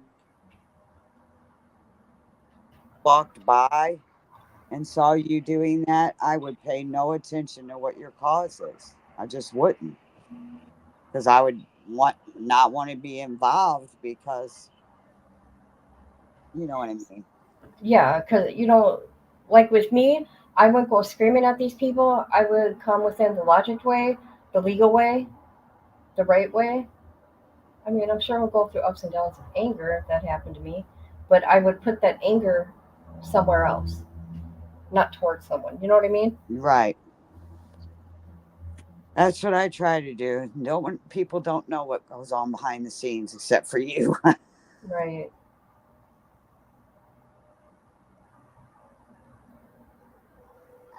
Is it raining there today? Oh, it started pouring so hard here a few minutes ago. Did it? It's coming this way. It slowed down, but it was raining hard a few minutes ago. Oh God. Where's Nala? And I gotta go get them stupid injections today. Yeah, you're leaving at what? 2:30 or 2? I'll probably leave about 10 after because I am blessed. The doctor's like 5 minutes from my house. Oh, that's nice. And the good thing is I get in and out of there. Now I'm at the point that I've been getting them long enough. I don't have to see the doctor. I just go in and get my injections and leave. That's good. And then I see the doctor like every 3 months to see how it's going. And it has helped. My eyes are so much better. Okay. I mean, look at some of them pictures and look at my eyes. They're drooping down. The skin's coming off my eyelids. Oh. Yeah, it sucked. It took me a year to get approved for the medicine. Really? Mm-hmm.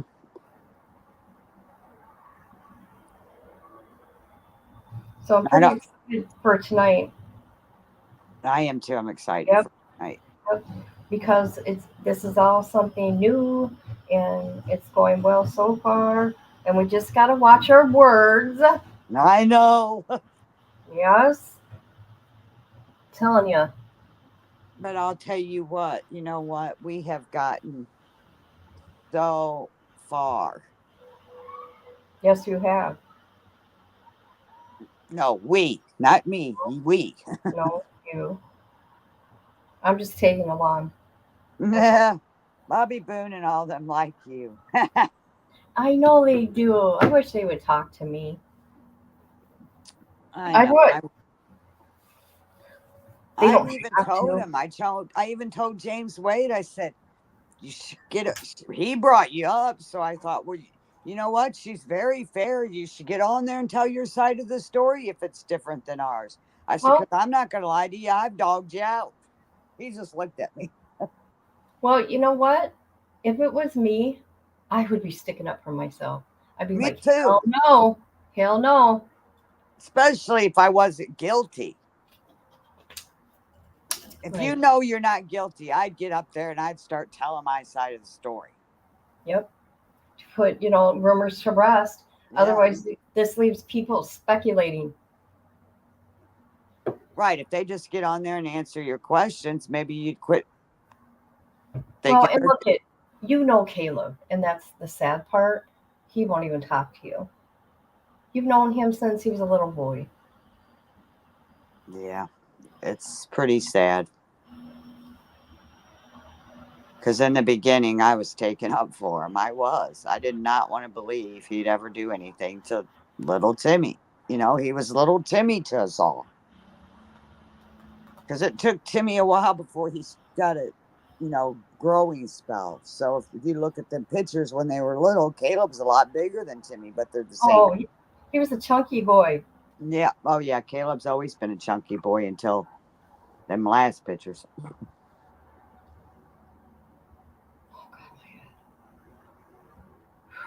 But it's okay. It'll work out. Right. Justice.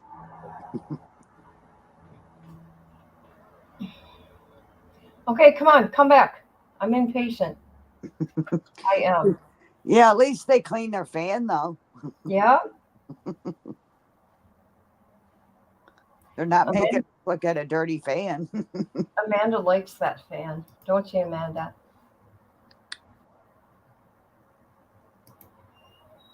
Yep, I thought he was. Yep.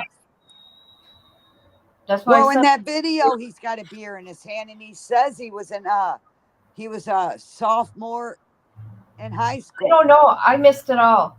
Well, I'm telling you, I listened to it, and Okay. he says he's a sophomore in high school when them videos were made, and he's He got was a beer in his hand. Then. sophomore? Yeah, He was a sophomore. that's what he says Whoa. in the videos, and he's got a beer in his hand. See, people, social media will get you. Anything you post on the internet is forever. What got him though? He didn't post it; somebody else did. I know. I'm Got it. just saying. Hey, they're doing a great job. Her defense team is awesome. I wish they'd come to St. Louis. Once you put something in the public domain, it's not yours no more. I just want people to realize that, because people are like, take my picture now, do this, do that. It was in the public domain. Yeah, you can't make. I don't do children though. I do not do children I wouldn't either. unless I have permission from the family. Yeah. But the saddest thing of all this is that man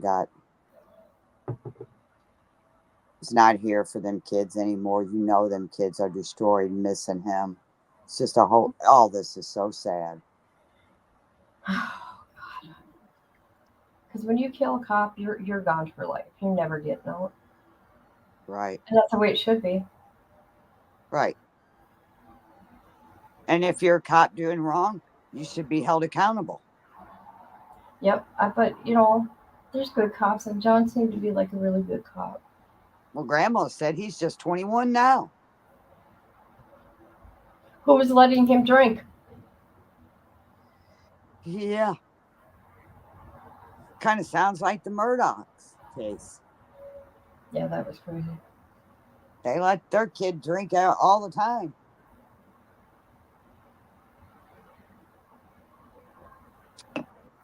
Grandma looks so pretty in her picture.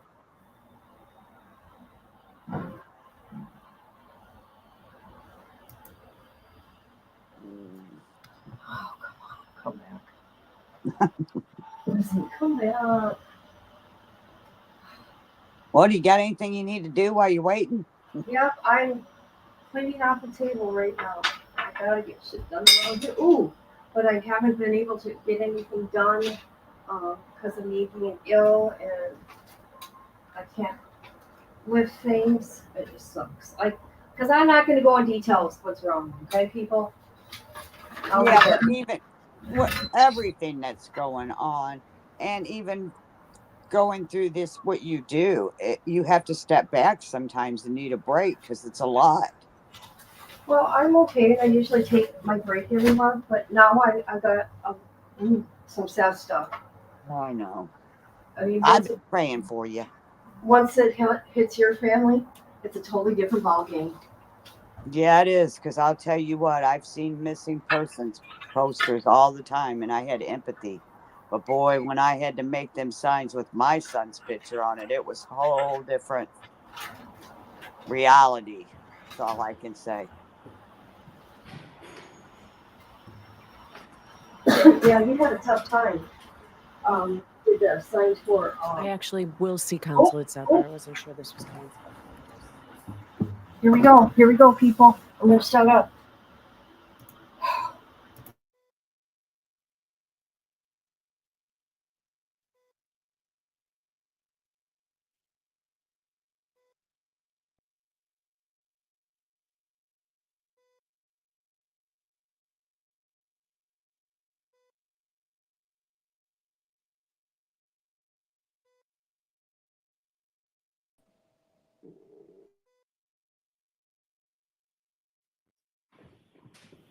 So, Jim. And, oh, actually, they'll need to be passed down to Nancy. Thank you. Sorry.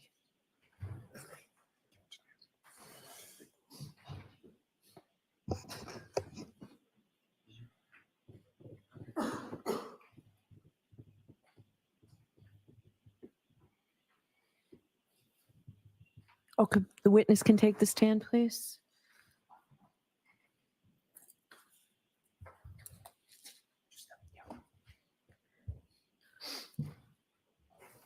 And sir, I'll remind you, you're still under oath.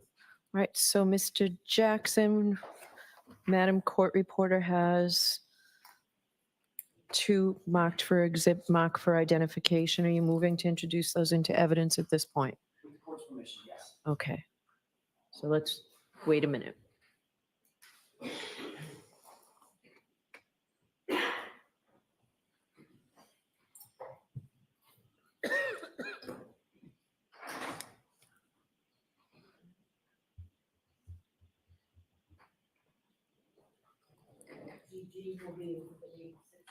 Thank you.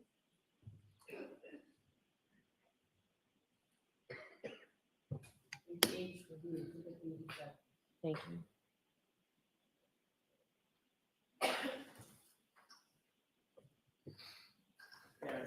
Yes. Thank you. Mr. Albert, before we took a break, you had mentioned that you've never been in a fight. Correct. You stand by that testimony? Correct.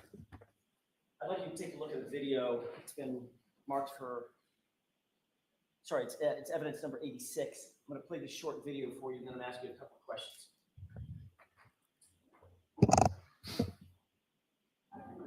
Yo, your Benton's boys. I will beat all your asses. I promise you, I will fuck you all up. Pull up, bitch.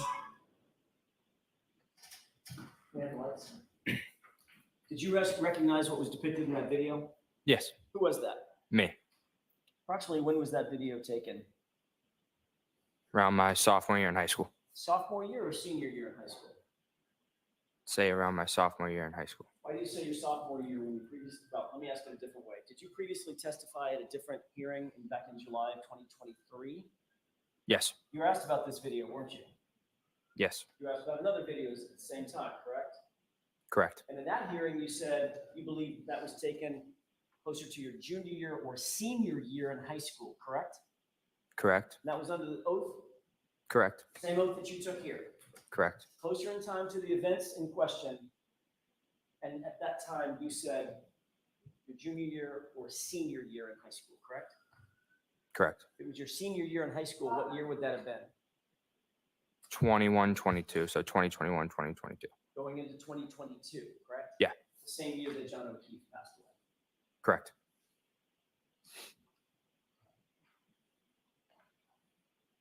What did you mean by, I'm going to fuck you up? That I was going to beat them up. Actually, you didn't say beat them up. You said, I'm going to beat your ass, didn't you? Yes. That was a threat, wasn't it? Yes.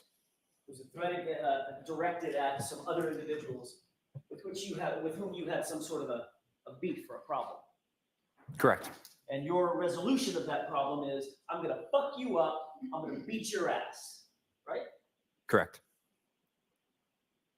But you've never been in a fight. Never. Your Honor, with the court's permission, could we play evidence number 87? Yes. Thanks, bro. Fuck you. Yeah, fuck you.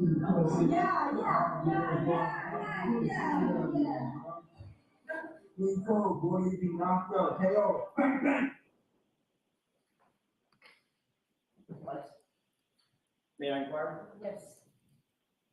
Mr. Albert, who was that in that video? Me. Was that taken around the same time? Yes. You indicated you're a bitch, bro.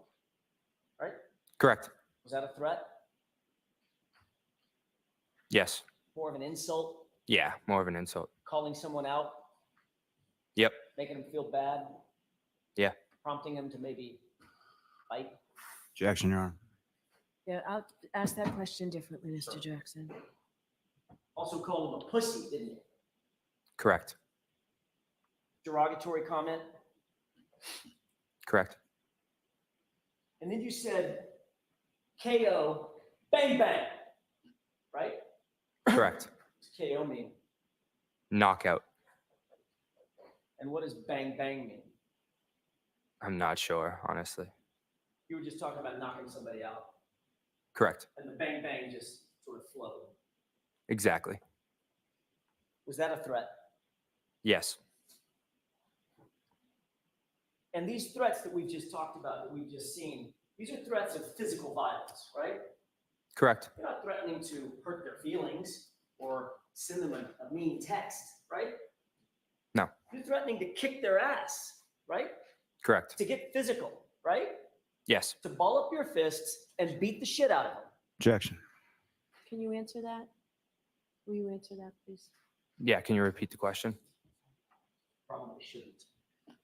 You were threatening to ball up your fist and beat the heck out of them. Objection. I'll allow it. Is that what you were threatening to do? Yes. When you testified in a separate proceeding in July 2023, you actually showed up for questioning live, correct? Yes. And you showed up at the time in July of 2023 with your knuckles busted up again, didn't you? Correct. And you were asked about your knuckles at that time, correct? Correct. And that time you said, oh no, I didn't fall down on black ice and slip and break my fall with my knuckles like you said here. You said, oh, I hit a heavy bag and busted my knuckles up on a heavy bag, right? Correct. So that heavy bag was you practicing boxing, right? It was me getting cardio. Yes. Which is in a form of fighting, In a form. Yeah. punching a bag. Yep. That's how you choose to do your cardio. Sometimes. And you're right-handed, Yes. and it was your right hand that was busted up. Correct. So when you throw your hardest punch, that's with your right hand, isn't it? I'd say, I'm not sure. I'd say they're equal. You're equally strong with both hands. I'd say so. So in your words, you could fuck somebody up with either hand, right? Objection, Your Honor. You answer that. No, I'm not saying that. That's all I have, Your Honor. Okay, Mr. Lally? Thank you, Your Honor.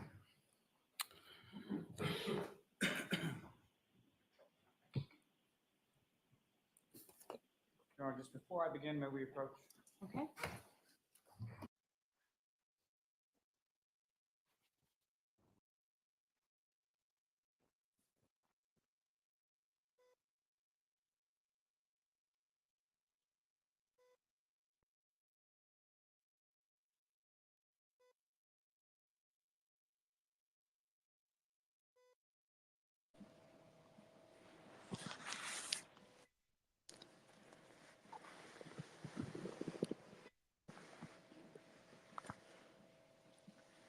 They sure not going to say anything about the underage drinking, are they?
Really?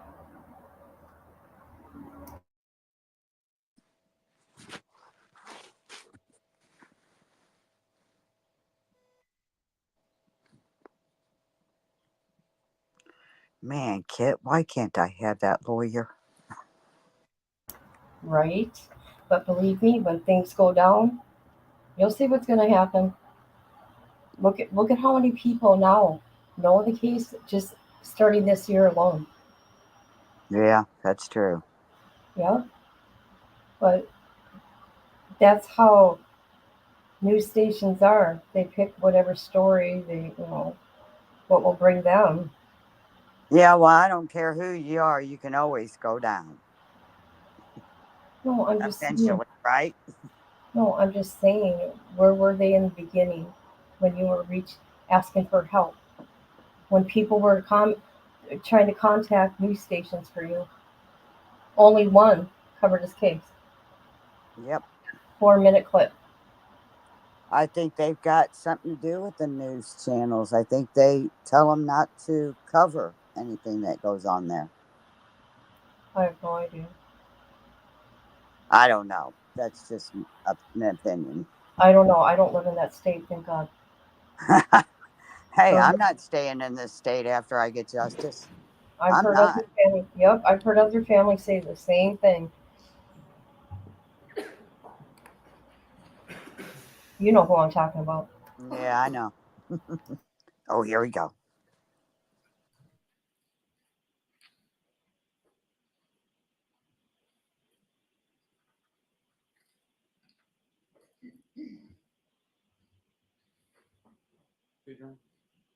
Yes. Mr. Allen, just to be clear, Allie McCabe is not your cousin, correct? Correct. She's a friend of yours who you have relatives in common, is that correct? Correct. Now, when you and I and other individuals met prior to your testimony in this case, it was just one time, is that correct? Correct. Did we talk about something called sequestration? Not that I remember, no.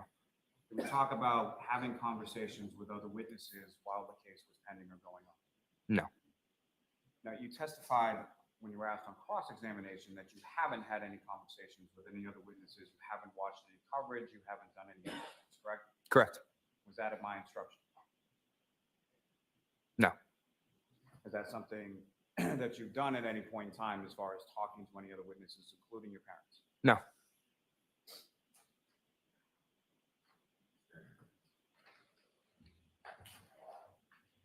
Now, you were asked some questions on cross-examination about your family's relationship sort of with the Proctor family, correct?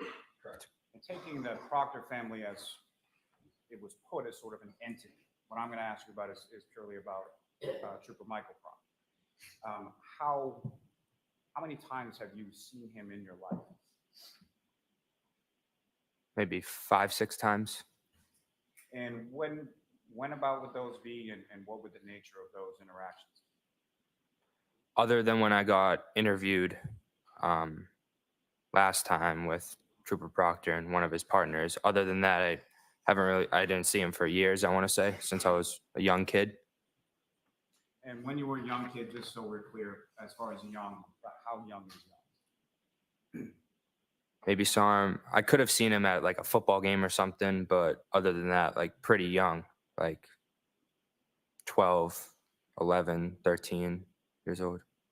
And where about, or what was the context in which you would have seen him? Was it you and him together, or was it a group setting, family? How would you have come into contact? We've been over the grandmother's house a couple of times, but that's pretty much the only time I would see him. Now, as far as the photograph that you were shown, as far as a wedding was concerned, you were a ring bearer in that wedding? Correct. And that was over 10 years ago, you said? Yes. But how old would you have been in that particular photograph or in that particular wedding? If I had to guess, 8 or 9, maybe around there. Do you have any independent memory of that wedding or anything about that wedding? None.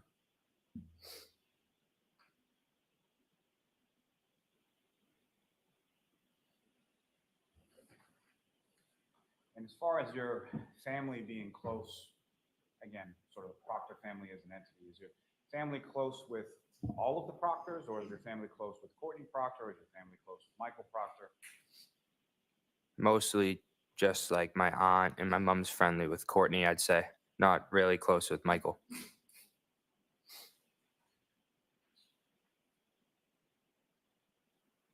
There are some questions about the text messages that were up on the screen yesterday and up on the screen today. As far as sort of gap between January 28th and February, is that correct? Correct. Now, you indicated that there were other means by which you would have communicated with your friend Allie McCabe, is that correct? Correct. Is that consistent with, is that only Allie McCabe, or is that consistent with other friends that you would communicate with? All my friends. You would sort of switch between call, text, Snapchat, other apps, things like that. Exactly.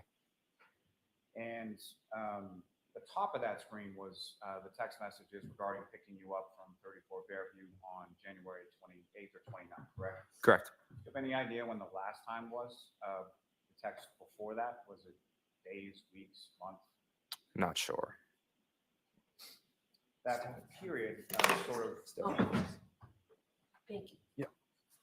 that period of sort of January 28th into February, is that, how would you characterize that? Is that a normal gap between times that you would have text communications with Allie McCabe? On iMessage, yeah, I would say so. Yeah.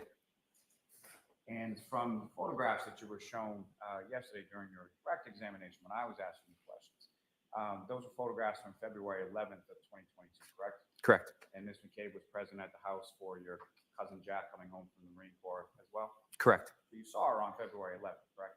Yes. Now, the other photographs that you were shown today at some sort of bar or establishment, were those taken before or after the time at your uncle's house when your cousin Jack came home from the Marines? After. And after by days, weeks, if you know? Weeks.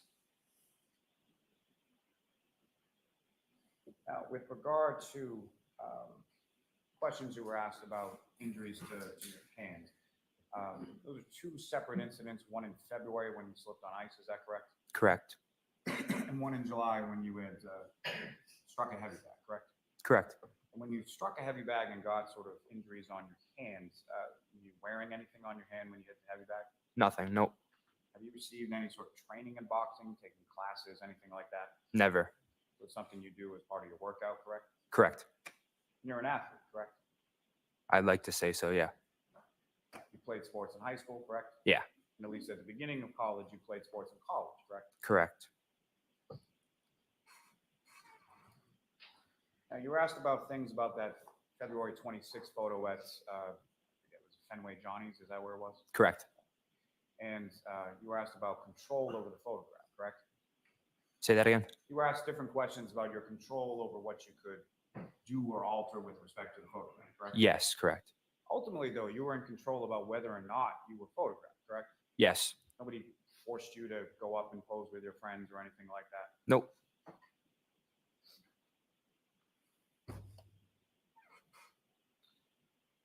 Now, as far as those videos that you were just shown, how old were you? Around 16. I'd say around 16 years old. So you believe it was sometime in your sophomore year of high school? Yes, that's what I believe. And so that would have been a couple years before your senior year of high school, which you were in January 2022, correct? Correct. And this video, as far as you recall who you were referencing in those videos? An Advantage club hockey team. So a club hockey team, were they about the same age as you? Yes. And did you know any of those people? Nope. And were they the club hockey team, was that within the same town as you were? I'm not sure. Did you play hockey Nope. at any point in time in high school? Never. And was this just you sending them videos, or was this some sort of argument or something going back and forth? It was an argument going back and forth. So what, if anything, did you or any of your friends receive in regard to from that club hockey team? We received texts like being name called, like calling pussies and words like that.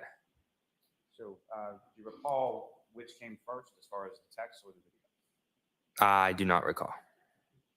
But similar, the text message that you received from this club hockey team, were they similar in nature to the videos that you posted? Correct.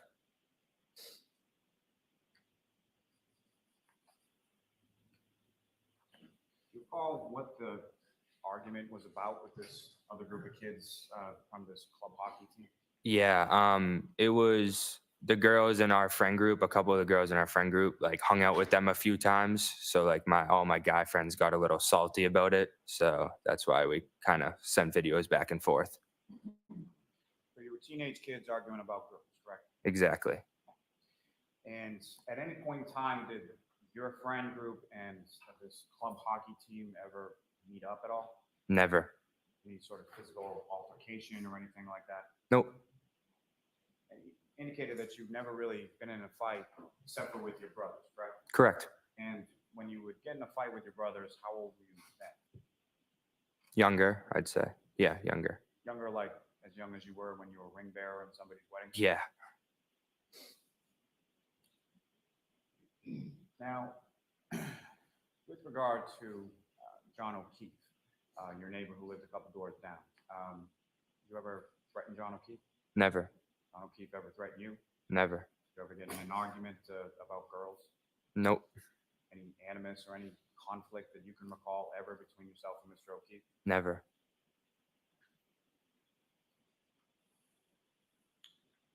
Now, you were asked some questions on cross-examination regarding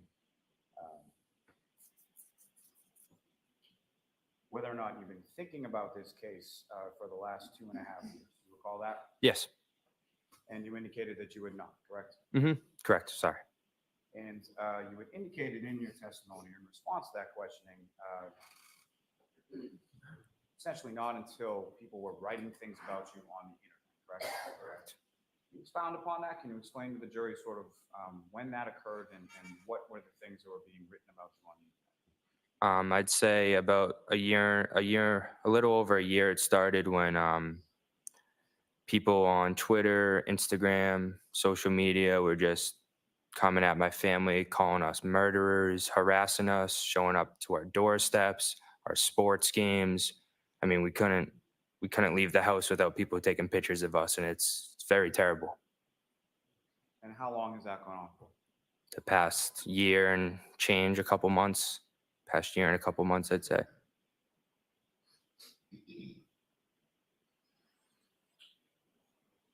be clear, that night that you were at 34 Fairview Road at your uncle's house, January 28th and 29th, at any point in time did you see John O'Keefe at that house, come into that house, around that house, at any point in time that you did? Never.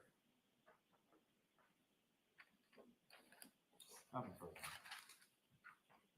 Nothing, Your Honor, thank you. Okay. All right, Mr. Albert, you're all set. I think that piece of paper goes back to Mr. Jackson. Did you leave something with the witness stand? Thank you, Your Honor. All right, Mr. Lally, your next witness. Yeah, sure. On the Commonwealth call, Mr. Matthew McCabe to the stand. Okay.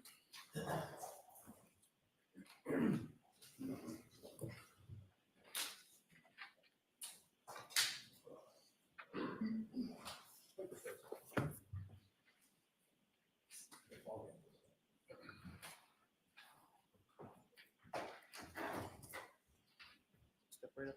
Watch your step. Remain standing and face the court. Do you solemnly swear the evidence given to the court and jury in the case down here to be the truth, the whole truth, and nothing but the truth, so help you God? I do. Thank you. You take the stand. Ooh.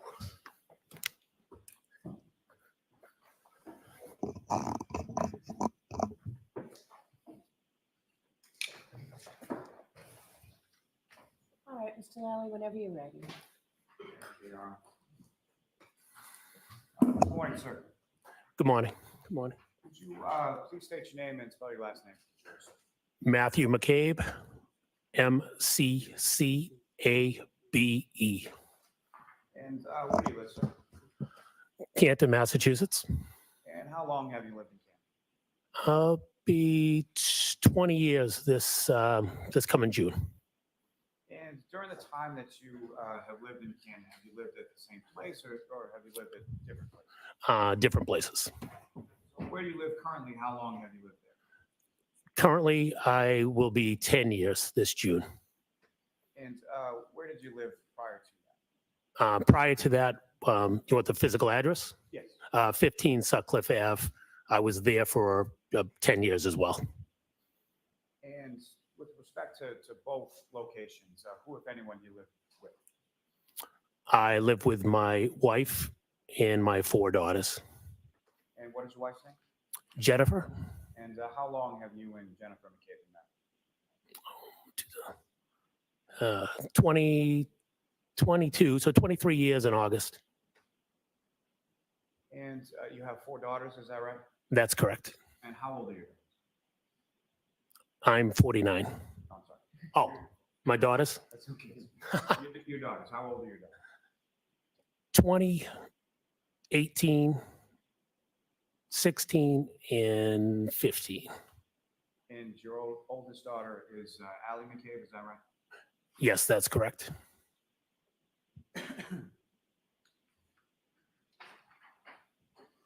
And do you work, sir? Yes, I do. What do you do for work? I work for a information technology solutions firm. And how long have you been doing that? 2009. So I think I'm coming on 15 years. And does your wife work? No. What does your wife do? Stay at home, raises the kids. Homemaker. If I could turn your attention to January 28th into January 29th of 2022. Do you recall those days? Yes, I do. Recall what days of the week? Friday into Saturday. And did you work that day on the Friday? Yes, I did. And at that point, do you recall, were you working in an office or remotely? I don't recall if that specific day I was in the office. Sometimes I'd go in, sometimes I'd work from home. So I don't recall if I actually was physically in the office. Sometimes I'll go in for a few hours. So I don't recall exactly if I was home or in the office that day. So regardless, at some point, you sort of wrap up work for the day, and where did you go? Yes, finished up work and met some friends at a restaurant in Canton before my daughter's basketball game. And so on that evening, your daughter had a basketball game, is that right? Yes, that's correct. And who did she play for at that time? She played for Canton High School. Is that the varsity game? Yes. And which of your daughters, as far as age is concerned, which of your daughters was playing basketball for Canton High School at that time? That would be my second oldest, who's I'm sorry, go ahead. my second oldest. And so you, after work, had met some other people at an establishment in Canton, is that right? Yes, that's correct. Where did you go? The establishment was called the Canton Junction Pub or Canton Junction. I don't know the full name, but just went by the Junction. And who, if anyone, did you meet there, just in general? Handful of folks that play whose daughters play basketball on the same team with my daughter. So just sort of a group of parents who had kids on the basketball team? Yes, that's correct. And was your wife Jennifer there with you at that time as well? Yes, that's correct. And about how long were you at the Junction? Game 6:30. Give or take hour and a half. And girls varsity basketball, was there sort of like a typical time that that game would start or game would be scheduled for them? Yes. And what time is that, Jen? Typically 6 or 6:30 would be the normal time. I don't remember if it was a 6:30 start that night or actually I think it was a 6:30 start, but typically 6 or 6:30. So sometime around 6 or 6:30, you make your way over to the high school, is that correct? That is correct. And in that, I mean, was this a home game, a road game, if you recall? That evening it was a home game. Do you recall anything about the game as far as who they were playing or if they won or anything like that? Yes, it was. They were playing the town of Foxborough High School, and they did not win. They went into overtime and lost. Now, with respect to your wife, Jennifer, as the kids were growing up, what if anything, what if any relationship did she have as far as with respect to the kids in basketball? It's grown as like the youth years. Jennifer was a basketball coach and coached throughout the years. Coached a couple of my daughters. So she coached, and with respect to the daughter that was playing at the high school game that night, was that one of the daughters that she had coached? Yes, that's correct. So fair to assume she had also coached several of the girls that were on the varsity basketball team with your daughter, correct? Yes, a few of them. Yes. Now, when you get to Canton High School to the basketball game, is there sort of a typical area where you would sit or people you would congregate with while you're watching the game? Yes, we'd sit up in the bleachers. Usually the parents from the home side would tend to sit in the same area. So you sit there, you watch the game, game is over, and then what is sort of the plan from there, or where do you go? After the game, I drove my younger two daughters back home. So your whole family was there for the game, is that correct? My wife and my two younger daughters. My older daughter was there. She wasn't with us, but she was there as well. She was a student at Canton High School at that time as well? Yes, she was. So she's sitting with the other students, is that correct? Yes, I'm assuming. I don't recall where she sat, but most likely with the other students. So you drove your two daughters home, and then where did you go? After dropping my daughters off, my wife and I proceeded to the waterfall in Canton Center. And do you recall what you were just in one vehicle when you left the house and went to the junction and went to the high school game, back to the house and to the waterfall? Was it the same vehicle? Yes, we were in the same vehicle. And do you recall what kind of vehicle it was or whose vehicle it was? It was the family vehicle. It was my wife's vehicle. I don't know, what was it? I don't know if it was a Suburban or a Yukon. I forget which one, what brand it was. Some kind of SUV? Is that Yes, a large SUV. And why did you go to the waterfall? We went to the waterfall. My wife informed me that her sister was at the waterfall with her niece and a few other people, and we went to go meet them. My understanding, it was my nephew's birthday, either that day or the day after, and they were going to meet out at the waterfall for his birthday. And just to be clear, as far as who we're talking about, your wife's sister, what's her name? Nicole Albert. And is Nicole married? Yes, she is. And what's her husband's name? Brian Albert. And the niece that you're talking about that was out there with your sister-in-law, what's her name? Her name is Caitlin Albert. And the nephew of yours whose birthday it was or was going to be, what's his name? His name is Brian as well. So essentially Brian Albert Jr., even if he's not. Yes, I believe he's a junior, yes. Now, with regard to the basketball parents and the other people that you had been with at the junction and then at the game, what if any communication was there amongst sort of the basketball parents that evening or any other? Yes, so we had a group text with the basketball parents, a handful of us, where after some of the games, we would meet up afterwards. This evening, I know Jenna or I sent a text out saying where we were going, because we were obviously meeting her sister. And a few of the parents responded where they were going. We kind of split up, except for one couple decided to meet us at the waterfall out of that group text. And the couple that decided to meet you at the waterfall, who were they? That would be Nick and Karina Kolakisis.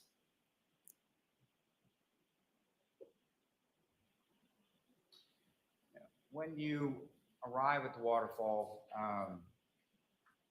you and your wife, do you recall where it was that you parked in relation to the waterfall?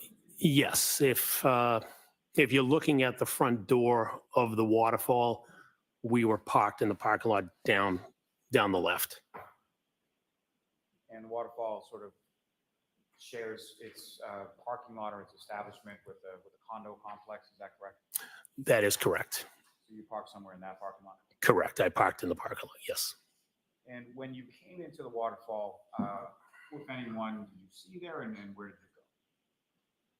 you go? When we walked into the waterfall, we identified where Jen's sister and their party was sitting. Where were they sitting in relation to the waterfall?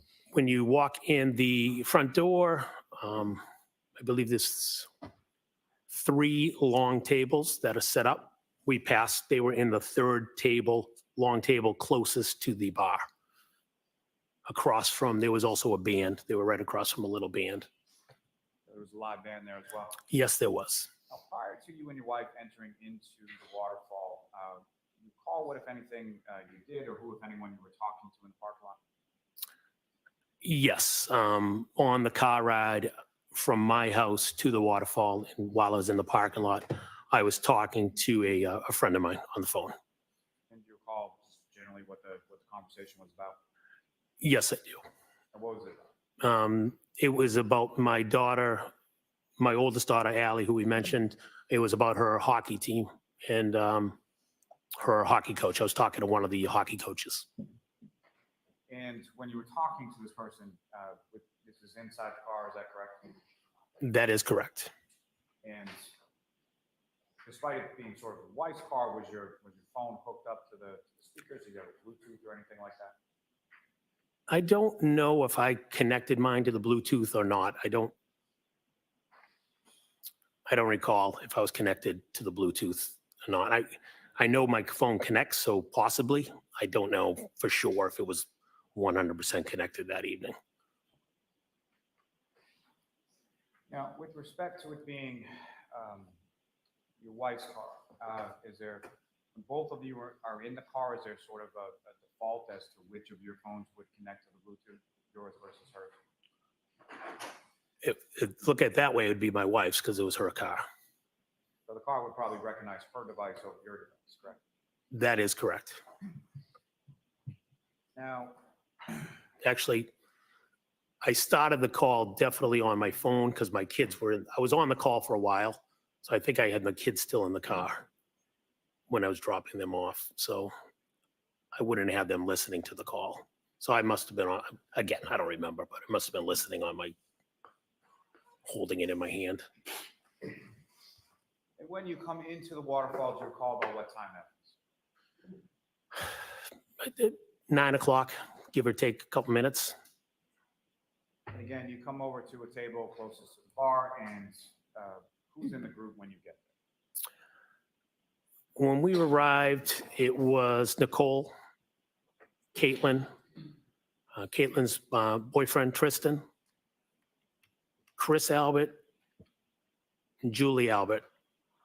We were also joined by Nick Kolakisas, who I mentioned. I just don't remember if Nick was already in or if Nick walked in right after me, but Nick and I, we got there similar times. I just don't know if he was already sitting in the bar or standing there when I walked in, or if he came in right after. Oh, and Jen, obviously. And to be clear, people that were with you at this high top table in this sort of group, either them that you're talking about or throughout the course of the evening, these were people that were either sort of family or friends of yours or your wife's? Oh, yes, that's correct. Yeah, family and friends, correct. And so whether or not you and Mr. Kolakisas came in at the same time or slightly staggered, at some point he came in as well, correct? Yes, that's correct. And with respect, obviously you were out and you were at a bar, correct? Yes. And from what you recall, you were drinking and most, if not all, the other people were drinking as well?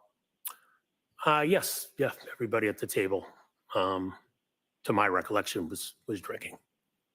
And do you recall specifically what you were drinking on that night? I do. And what were you drinking?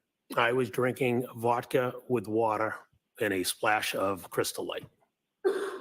And is that something that you would normally drink? No, And why were you drinking that on that? I was in a diet competition with other people in the town, so I was trying to stay away from any beer, which would be what I typically would drink. And as far as your observations of the other people there throughout the course of the night, did you note anyone in your group, either at that time or subsequent in the night, to be sort of overly intoxicated or drunk or anything like that? No. And as far as the other people in your group, as far as drinking was concerned, at that time or any time later in the night, was their drinking sort of commensurate with the amount that you were drinking? I wasn't paying attention to see who was drinking, how much they were drinking. You know, I don't even know how many I had. Maybe at least 3, maybe 5. You know, I don't know for sure. You know, but give or take something there. But again, I wasn't paying attention to see if anybody was drinking faster than somebody else or et cetera. And in that sense, sort of how long were you at the waterfall? Got there at 9 and left a little after 12, so a little over 3 hours. So roughly 9 o'clock to about midnight or so, correct? Yes, a little. I recall leaving a little after midnight. Correct. Now, the initial group that you walked over to around the time that you got there, did that group expand or contract? Did people come or leave, or can you explain sort of the order of that over the course of the evening? Yes. Shortly after we settled in, Nick's wife showed up. Could have been 15, 20 minutes. I don't remember the exact time, but Nick's wife, Karina, came. And give or take 45 minutes, an hour after that, Brian Albert Sr. and Brian Higgins showed up. And around 11-ish, give or take, I don't know the exact time, Karen Reed and John O'Keefe showed up as well.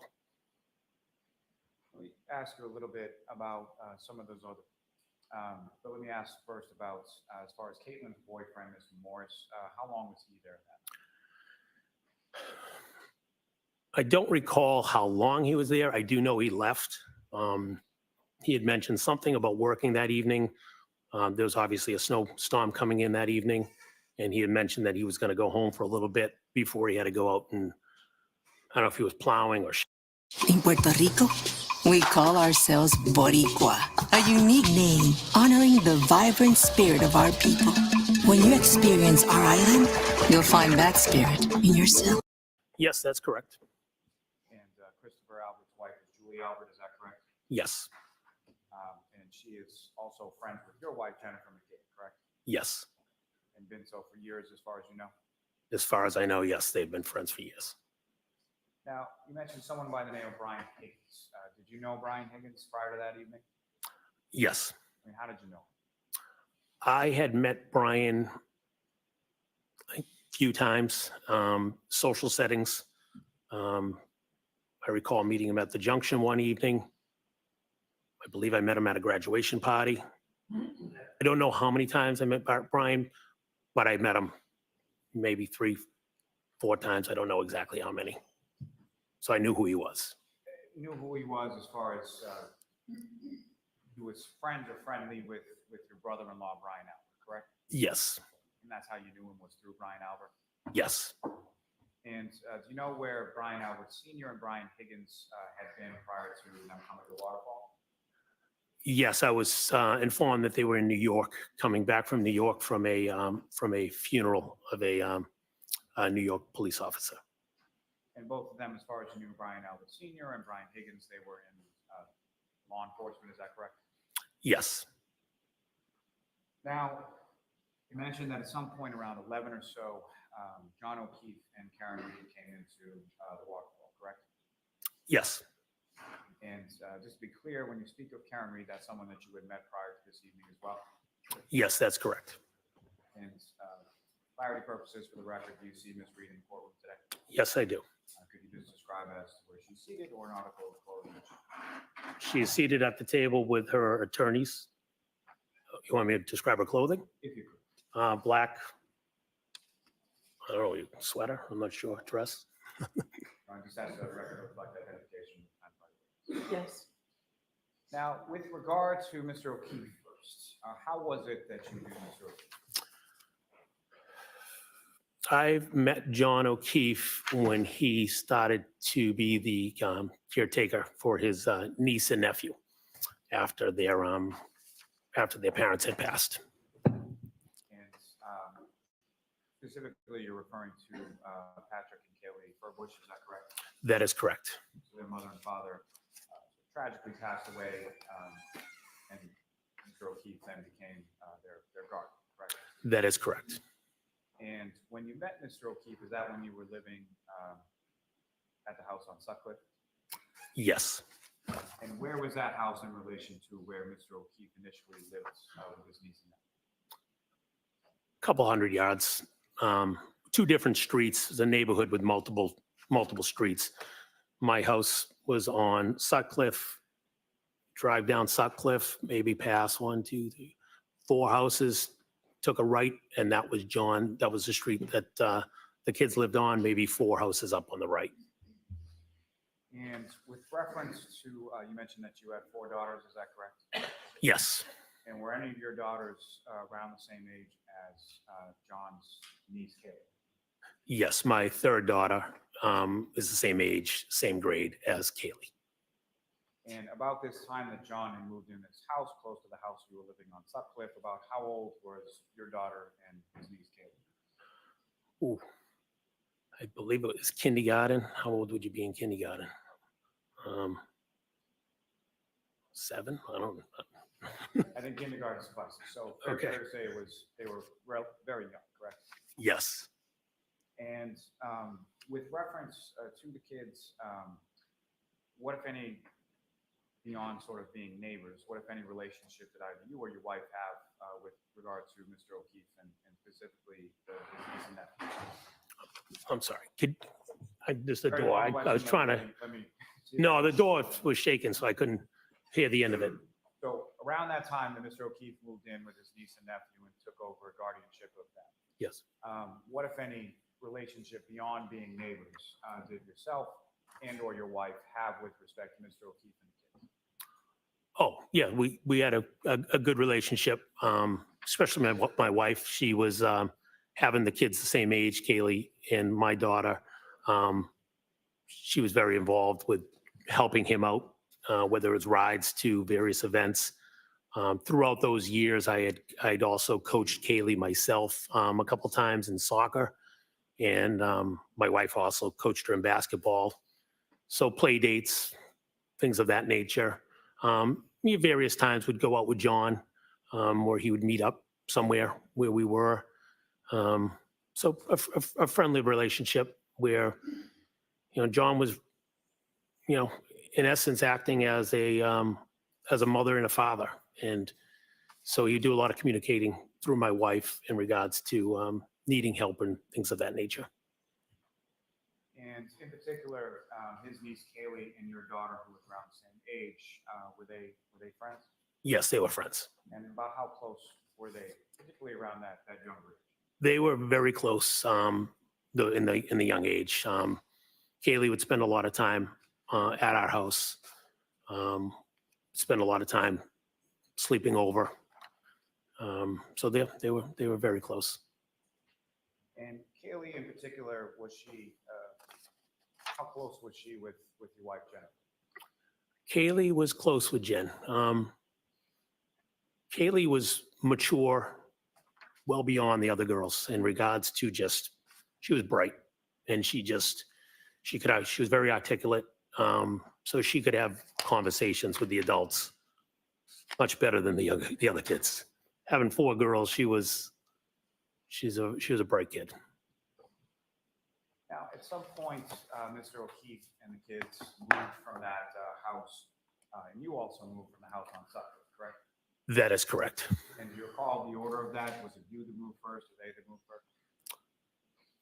I'm pretty sure I moved first. Yes. And about how far away from the house on Sutcliffe was your new house? It's right up the street, driving in a car, 2 minutes. I don't know, mile and a half. I'm not sure the exact distance, but not far away. And where did John and the kids move? They moved a little further away from, they're probably a couple miles away, 2.5, 3 miles. I don't know the exact distance. Not far. That side of town, everything's fairly close. And specifically, they moved to a house on Meadows Avenue, is that correct? That is correct, yes. And the nature of your relationship, you and your wife's relationship with John and the kids and your daughter and Kaylee, did that sort of continue throughout after each of you moved from the original neighborhood? Yes. Now, with respect to the defendant, Ms. Reed, when was it that you first met her? It's COVID 2020. We met her summertime of, I think it was the COVID year. I think it was 2020 summer. Can you recall the circumstances of that or how you came to meet her at that time? Yes, I do. And could you explain to the jury what were the circumstances? Where did you meet her? John had reached out to my wife, Jen.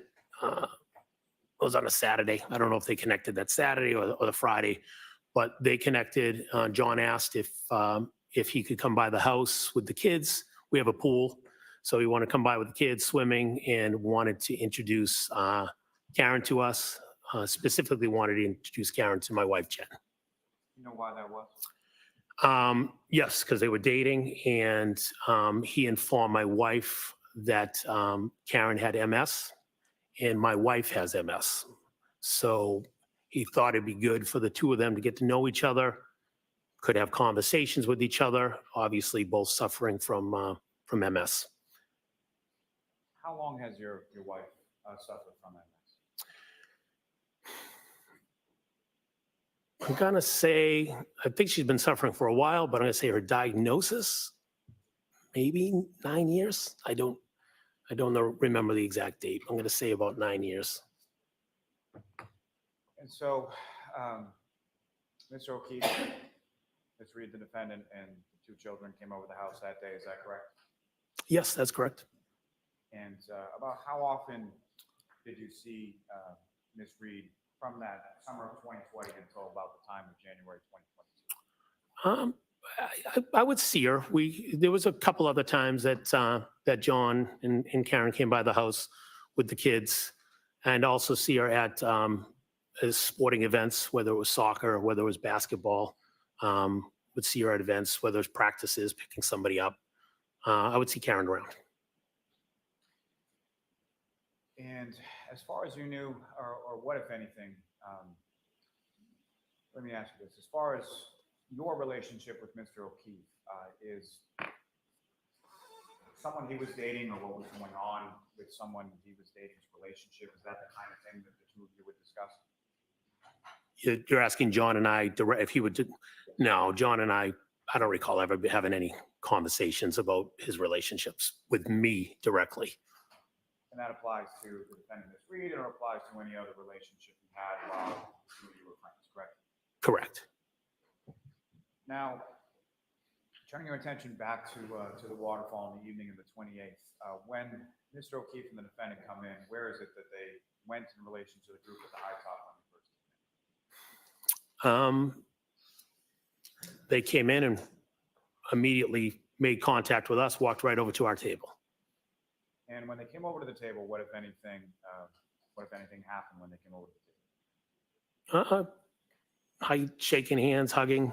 How you guys doing? Good to see you. Typical meet and greet when you see somebody that you're friends with. And if you recall, was there a particular sort of side of the table or where were you situated in relation to the table, and who, if anyone, was situated around you? Yes, if I was to be looking at the table, long table, I spent most of the time at the end of the table, kind of in the corner, on the right side. Nick Kolakisis was right next to me. There was a wall. It's kind of thin. Table ends. There's a little space, and there's a wall right behind you. Nick was there. I was there. Jen, Karina were on this side most of the time. Brian and Brian were on the opposite side of the table my recollection. I mean, there was obviously some movement around, but I spent most of the time, again, if the table's coming across, standing on the end. I did sit down for a little bit, if I recall, but definitely on the edge of the long table. Is it fair to say the Colakeithuses didn't really know anybody at the table besides yourself and your wife? Fair to say, they obviously knew who John was. They have a daughter as well, the same age as Kaylee.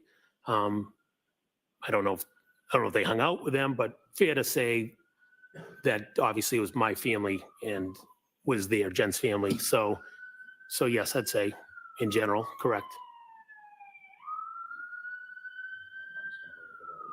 Huh. You get water.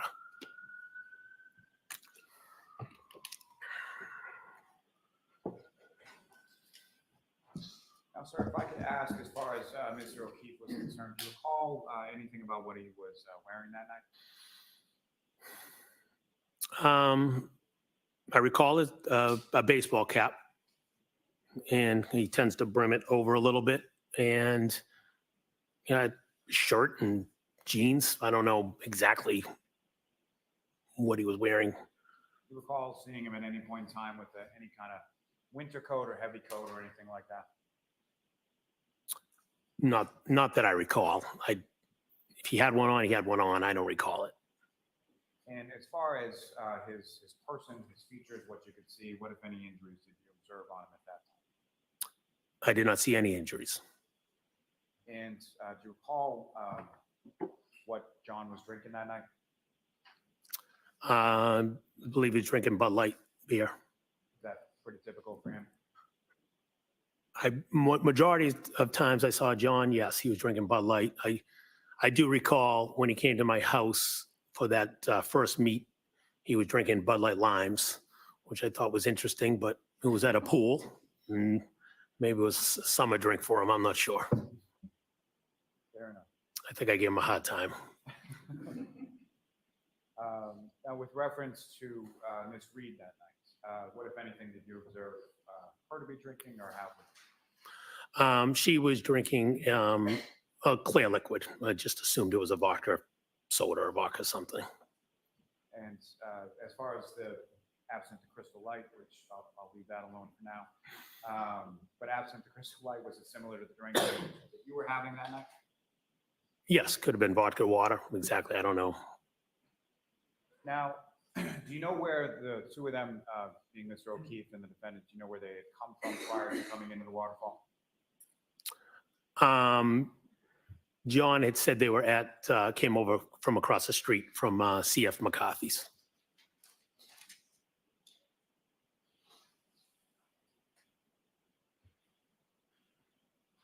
Now, let me ask you, as far as you were going to the waterfall, or your understanding was that it was your nephew, Brian Albert Jr.'s birthday, correct?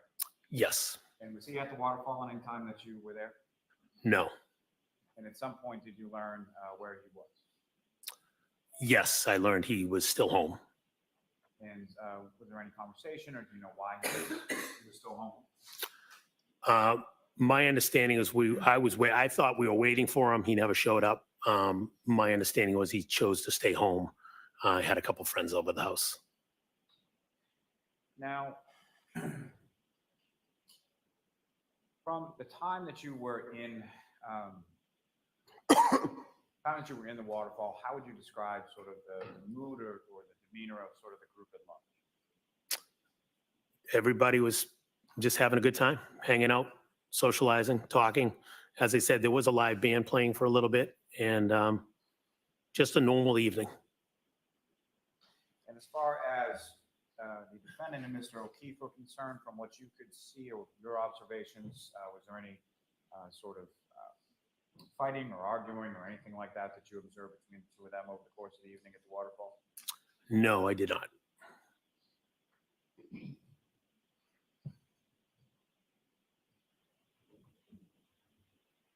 You mentioned that you had left the waterfall sometime after midnight. Is that correct?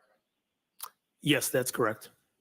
And before we get to that, Over the course of the evening at the waterfall, did you have occasion to have conversation with either Mr. O'Keefe or the defendant? Yes, I did. And would that be both? Yes. And starting with Mr. O'Keefe, what, if any, conversation, generally speaking, do you recall having with Mr. O'Keefe that evening? I believe that night I think that night he was out because Kaylee, maybe they just got the acceptance from Kaylee. He was excited about her acceptance to what's the school? Bishop Fee, a local high school. And that was something that you were aware of that you had applied for to get into that school, correct? Yes.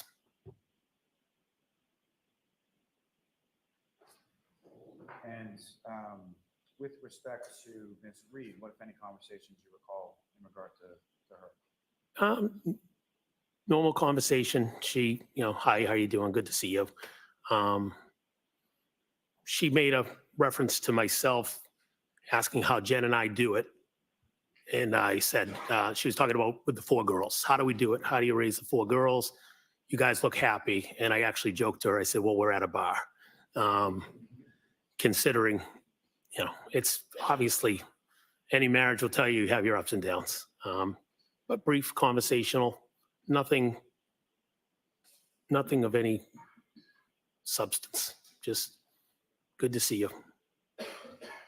Now, this time that you're talking about that you're leaving shortly after midnight, is that around the time that sort of the bar was winding down for the evening?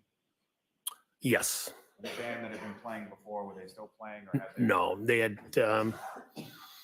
they had stopped earlier, before 12. I don't remember the exact time, but they definitely stopped earlier. There were some people there, but our table was definitely the last table to wrap it up. Well, some people left before me, but the band was packing up packing up all their equipment. And so in that vein, if you recall, can you tell the jury sort of the order of people from your group and when they left and things of that? Yes. So Brian Albert, Brian Higgins, and Nicole were packed up, leaving before us. Then my wife, Karen, Karina,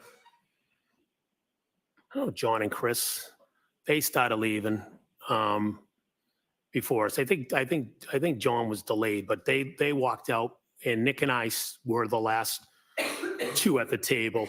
I recall us picking up some of the empty glasses and beer bottles, and because I said the bar was right behind us, so I recall picking up the glasses and some of the bottles and bring them to the bar, as well as a couple of the members of the band were sitting on the edge of the bar, and just some brief conversation with them. Good job, guys coming back, things of that nature. And then Nick and I walked out. Now, over the course of the evening at the waterfall, while you were there, what, if any, conversation was had amongst the group in regard to any plans or where to next, or where people were going after the waterfall? Yes. As mentioned, thought we were going to meet my nephew. He didn't come out. We found out he had a few friends at the house. When Brian and Nicole were leaving, they had mentioned that Brian was at the house with a couple friends, and we were welcome to come back and have a celebratory drink for his birthday. So he had extended an invite to the table. Like, hey, who's ever around wants to come back, you're welcome. So that was sort of extended to the entirety of the group, is that correct? That is correct. And so what was your understanding, at least as far as your plan, you and your wife, Jennifer, when you were leaving the waterfall? That we'd be stopping by Brian and Nicole's house. And so prior to that discussion regarding stopping by your brother-in-law, Brian Albert's house, what, if any, discussion was there in regard to to his brother, Christopher Albert? Let me ask you, what, if any, other discussion other than going to your brother-in-law, Brian Albert's house, was there at the table in regard to places to go after? Yes. There was discussion about going to D&E Pizza. That's a pizza sub shop that Chris Albert owns in Canton Center, which is, 100 yards, whatever, across the street from the waterfall. And can you describe sort of what was the substance of that discussion and who was involved in that discussion? Yes, the discussion is we've done that in the past where we've wrapped up for the night. We've gone over there and turned the ovens on and have made some pizza. In this particular instance, Karen had asked if we could do that. She wanted to go to D&E. She wanted to make pizza. Chris and I were adamant that we were not going to D&E because we were on this diet and we were not going to go subject ourselves to late night pizza. So we said no, we're not going to D&E. Though we had conversations. Karen wanted to go, but we kept saying no, we're not going to go. When you say you kept saying, is that something that the defendant raised once or more than once? More than once. Now, when you leave you and Mr. Kolokitis and you walk out of the waterfall, you go over to your car in the parking lot, is that right? Yeah, yes, that's correct. And again, by your car, I mean your wife Jennifer's car, is that right? Yes. And where was she in relation to the car when you get there? She was already in the car. So let me ask you, as far as where was she seated within the? Oh, sorry. She was in the driver's seat. So you get in the front passenger side, is that right? That's correct. And when you get into the car, what, if any, communication did you become aware of between your wife and Mr. O'Keefe? When I got into the vehicle, my wife received a text from John and it said, "Where to?" I think he was looking for the address. I told my wife we were starting to drive out of the parking lot. I told her just call him instead of texting him back. So rather than text while she's driving, you advise her just call him back. Correct. And did she call him? She did. And with respect to that Bluetooth that we were discussing earlier within the car, this call from your wife Jennifer to John O'Keefe, was that using the Bluetooth technology? I'm assuming it was. I don't recall, but I knew he was on the phone asking what the address was. Let me ask you this: could you hear both sides of the conversation? I could hear him. Yes. So you heard your wife talking and you heard John talking, correct? Yes. And as far as that communication with reference to where to or where to go or the address, you described to the jury sort of what that conversation consisted of. Conversation was the address, 34 Fairview. And I actually was definitely mumbling stuff from my seat saying, "Come out, take a right, take a left on Sherman and 34 Fairview." And that was that initial call, was just giving him the address and telling him to Sherman's easiest way. And so when you say that initial call, was there a subsequent call while you were still en route to 34 Fairview? Yes, it was a call a few minutes later. Somehow, I don't know why, but somehow they didn't know where the house was. I recall, again, my assumption would be they'd come from Sherman, from Chapman Street. My wife referenced a friend of Kaylee's who lives off of Fairview. And we said, "Well, you know where this child lives?" He said, "Yes." "Okay, drive past her street and the house will come up on the left." And the friend of Kaylee's, what was her name? Her name is Bella. So someone, do you recall whether it was you or your wife that made reference to Bella's house? I think we both did. I think I said it, and then I think my wife repeated it. And that was someone, the Bella child was someone who was friends with both your daughter and with Kaylee, is that correct? Yes. Around the same age? Exact. Same age, same grade. Now, when you were talking on this second conversation, again, you could hear both sides of the conversation, is that right? That's correct. And as far as Mr. O'Keefe's side of the conversation, what, if anything, did he say as far as who was coming or who he was with at the time? He didn't make any reference to You're asking if he made reference of anybody else? Is that what you're asking? What I'm asking is when he was saying as far as looking for the house, was he? Oh, saying we're, radical yeah, lead? we're on our way. Okay, great, we're on our way. And from, obviously, the earlier interaction that you had with him and him saying weed, who did you infer that weed be? Karen, And at any point in time during the conversation that you had where you were hearing both sides, did you hear Miss Reed in the background at any point? I do not recall hearing Ms. Reed, no.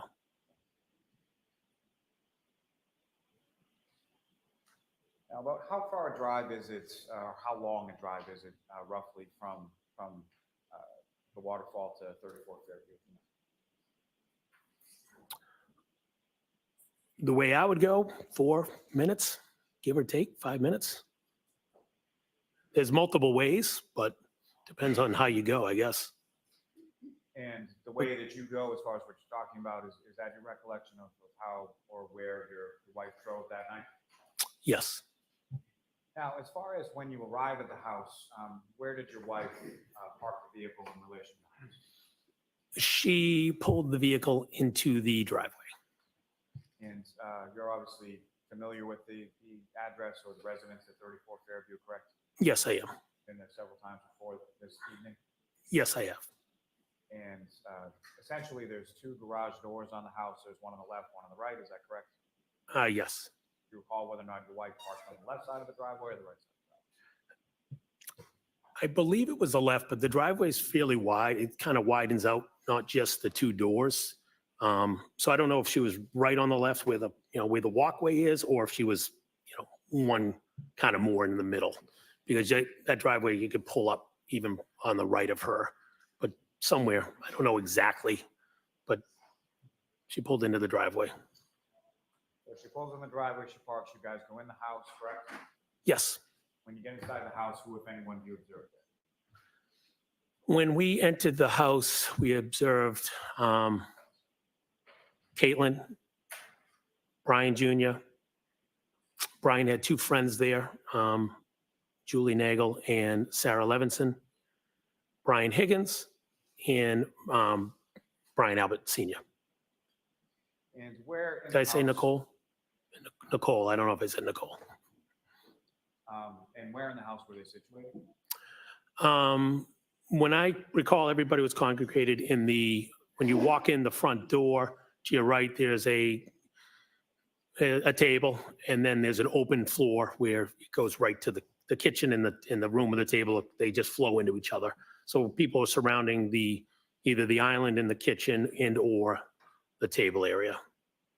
And from your recollection, is that essentially where people mainly congregated throughout the course of the night that you were there? Yes. And about how long a period of time were you there at 34 Fairview that night? Got there, I'd say a little over an hour.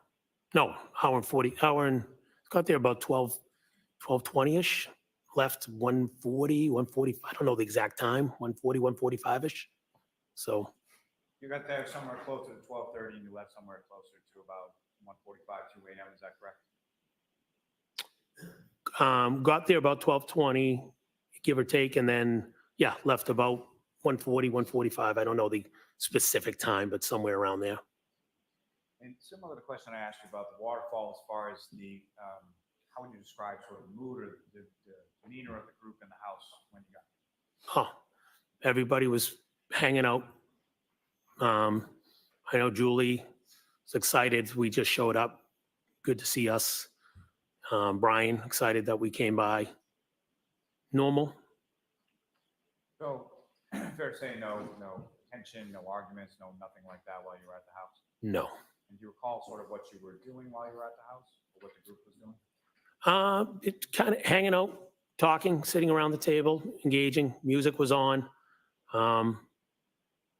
Just having a good time, just hanging out, talking, enjoying each other's company. I do recall my wife put on a foolish video that she wanted to show the kids at the table. But other than that, just socially hanging out with each other.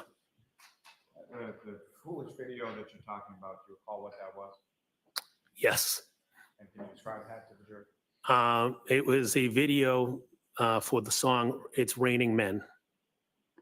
And you recall, generally speaking, what was in the video, or why it was a foolish video as you described? Well, it's a in the family. It's one of Jen's sisters had put on a show before with an umbrella. So at some point, my wife came across this video, and it was people just dancing around. So she was showing showing my niece and my nephew and friends the video so they could see. We're kind of picking on my my sister-in-law. And you have another nephew by the name of, I'm sorry. Are you familiar, you mentioned that earlier at the waterfall, there was Christopher and Julie Albert, is that right? Yes. Familiar with them, your wife is friends with Julie, correct? Yes. And you know their children as well, is that right? Yes, I do. And specifically, you know their middle child, Colin? Yes.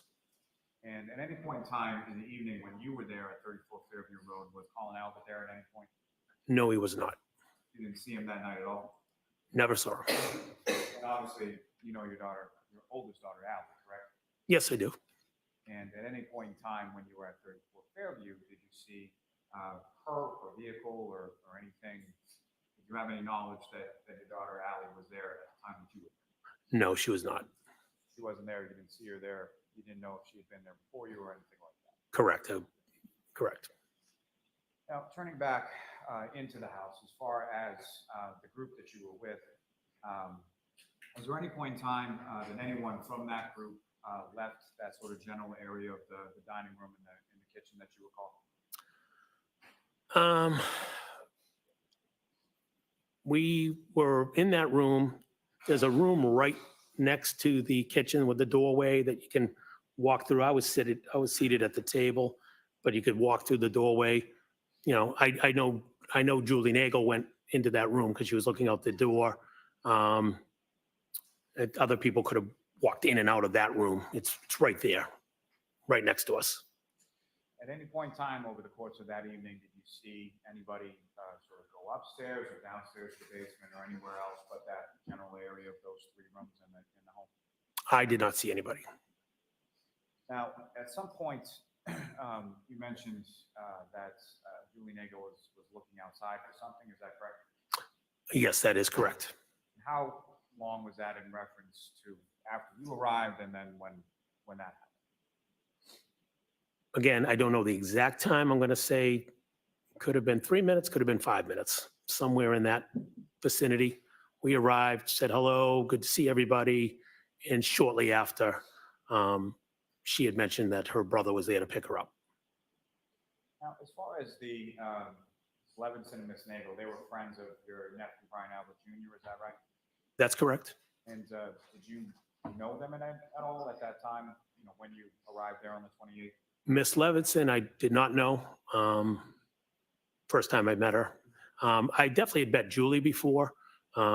She had, Brian and her hang out. So I definitely met her. I think she's been to I don't know if it was previous to this or after this, but Julie has, helped my my nephew Brian, when we go on vacation. We have a dog, and Brian would usually be the go-to to, let the dog out, et cetera. And I know Julie has helped him. I just don't know if that was previous to that or after. But I definitely met Julie before, yes. You had met her before, but essentially met her as a friend of your nephew's, correct? Yes, Not someone that you knew particularly well, is that fair to say? correct. Didn't know her well. So after about 3 to 5 minutes or so after you arrived, you observed Ms. Nagel looking outside, correct? Yes, she was going out the door, correct. And do you know why she was going out the door? She said her brother was there to pick her up, but she didn't want to leave.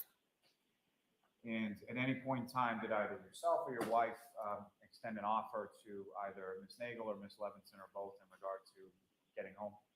Yes. We informed, my wife informed them that if they wanted to stay because we just got there, we would be more than willing to drive them home.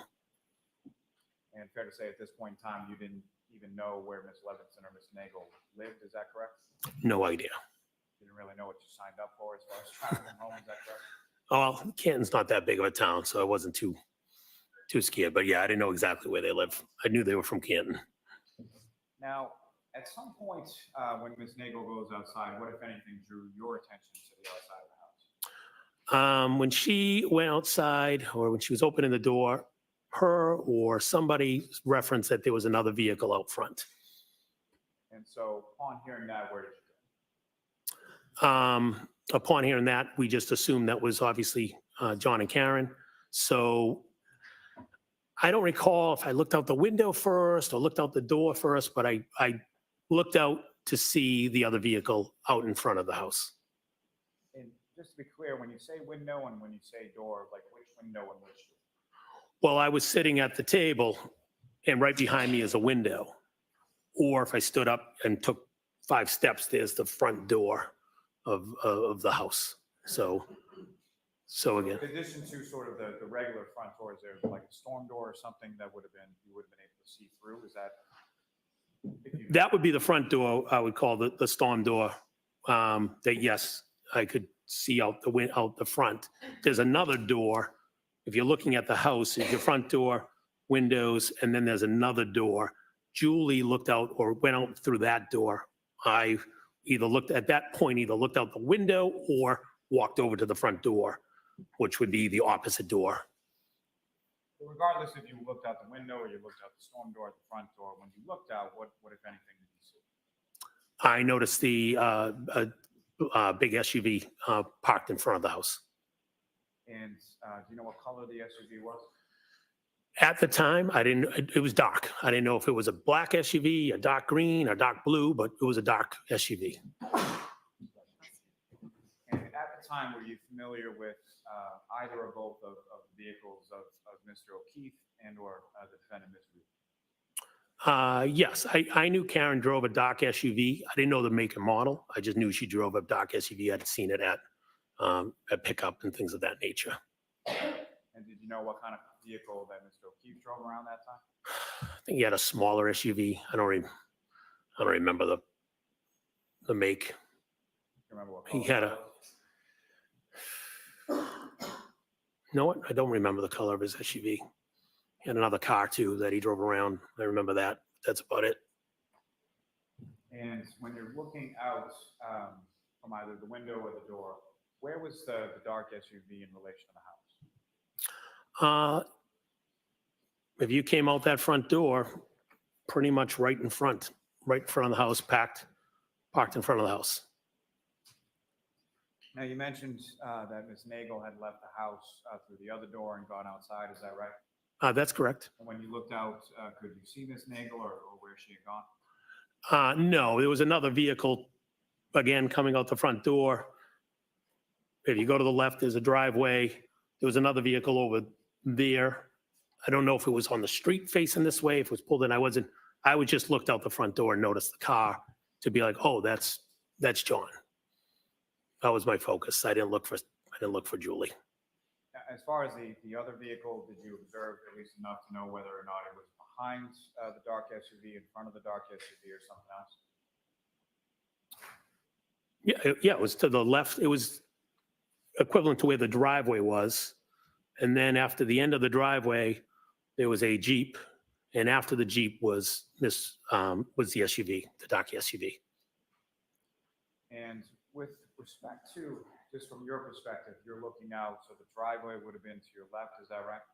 Correct. Are you familiar with any other sort of like landmarks or anything else in the front yard area of your brother-in-law's house? Yes. So you look out, the driveway's to the left. If you look to the right, there is an island of like maybe rhododendrons, something, bushes. There's a flagpole right there. There's a utility. I believe it's a green utility box. I'm assuming it's utility, kind of on the edge. There's a fire hydrant. All that stuff was to the right side of the looking out the front door. Now, after you look out this initial time and you see this dark SUV sort of right in front of the door, was that the only time that you looked out, or did you look out on subsequent occasions? Nope. I looked out again because it'd been a few minutes. Again, 2, 3, 4 minutes. I'm not sure how long, but it'd been a few minutes, and we thought it was weird they hadn't come into the house. Looked out and saw the SUV again. And when you looked out for the second time, where was the SUV in relation to where it was the first time? The SUV had moved up the road from the front of the house. It went from spot A to spot B. Now is further up, more in sync of where the again the flagpole, the utility box, more in sync with that. It had moved up the road. Thought it was weird that they hadn't come in. Now, as far as the times that you're looking out, did you happen to make any note of sort of, let me ask you this, taking you back to the waterfall just for a second. When you were driving, or your wife was driving from the waterfall to 34 Fairview, what, if anything, did you observe as far as what was the weather doing? The snow had started to fall. And at that initial time that you're going from the waterfall to Fairview Roads, was it sticking to the pavement or anything at that point? I believe there was a dusting. It was definitely falling. I don't think it was on like the main roads, but definitely a dusting of snow was falling. Correct. And from that time after you arrived at the house and shortly thereafter, when you observed this dark SUV out in front of the house, had that changed at all as far as the accumulation or sticking to the pavement, roadway, grass, anything like that that you saw? Yes. At some point, at least on their road in their grass, you could see the snow had started to, it definitely was sticking on that road. Now, you observe it initially in front of the door, then about 3 or 4 minutes later, you observe it further up towards the flag, correct? That's correct, yes. And each of these times, you're not just standing at the door or standing at the window, staring out the entire time, correct? No, just looking out, being like, what the hell are they doing? And going back to my seat. And at other than those 2 times that you've already testified about, was there any subsequent times after that? Yes, I definitely looked out a third time out the door. And the third time that you looked out the door, where was the dark SUV in relation to where it had been the second time? It had now proceeded further up the road, past the flagpole, past the utility box, past the fire hydrant, more in line with between the yards. I believe there's bushes and trees that separate the Alberts residence to the next residence. So it was actually past the Alberts residence and a little further up. I'd say more on the edge of the property line of the, if you're looking out of the neighbors to their right, if I'm looking out of their house. Now, this distance between the second time that you saw it and the third time that you saw it, do you have any idea about how much distance that was or how many feet? Hey, I'd be guessing 30, 40 feet. I don't know. I have no idea. I'd have to measure it. Now, with respect to the snow that had fallen on the ground, as far as the vehicle was concerned, it moves from one point to the second point to the third point. Do you observe any sort of tire marks or anything in the snow out on the road when you looked out? Yes, I did. And the tire marks that you observed, did they essentially lead up to the back tires of the dark SUV that you saw out there? At some point, I looked out and noticed tire marks that would have started before the Jeep. So if the Jeep was here, so where it's just a weird, like a wave. It was a weird wave in the road. You could see the tire marks. And was that before or after? So at some point, Ms. Nagel goes out to some other vehicle and then comes back inside the house, correct? Yes, that's correct. You know about how long she was outside of the house for? I'd be guessing a minute. I'm not sure. Not terribly long time. No, not at all. And so the time that you observed this sort of abnormality in the tire marks that you see out there, was that before or after she had come back inside the house? That would have been after. So you don't know if that was from the dark SUV or whatever vehicle she had met. You have no idea. Objection. No, can you answer that? Well, the form of the question, it's sustained, right? Do you know which vehicle left those abnormal tire marks you saw? Based off of where the tire marks were, they came off the curb. My assumption was it was the SUV. I withdraw. Okay, I heard the answer, I withdraw. okay. But you don't know, correct? No, I didn't see no. And that was my next point, as far as when you saw the vehicle, as far as each of those 3 times, it was stationary each time you saw it, correct? The first 2 times, definitely stationary. The third time looked stationary. If it was going a half mile per hour, I'm not sure, but it was further up the road. It looked to me it was stationary, but like I said, if for some reason it was moving, it could have been moving. But Now, each time that you saw the vehicle, was it in the same sort of position with respect to the house? By that, I mean, as far as was it on the Alberts, was it on the 34 Fairview side of the road or the other side, or where was it positioned with respect to the road? yes, same position, parked parallel to the Alberts house, heading forward as if you were going to leave Fairview to head up to Chapman Street, heading away from the house. And so each time that you observed the vehicle, you were looking at sort of the passenger side of that vehicle, correct? That is correct. And at any point in time, either of these 3 occasions that you observed the vehicle, did you see anybody outside of it? I did not. Did you see any footprints around the vehicle or leading away from the vehicle or across the yard or anything like that? I did not. And were you able to see inside of the vehicle from where you were, either from the window or from the storm door or the front door? I could not, or I did not see anything inside. And further to that point, at any point in time that you observed this vehicle in front of the house, you see any sort of interior lights on inside the vehicle? Not that I noticed. Now, you saw it at point 1, point 2, point 3. Were there any other times that you looked outside? I'm assuming I looked out because at some point the vehicle was gone. So I must have looked out one more time because there was no vehicle there anymore.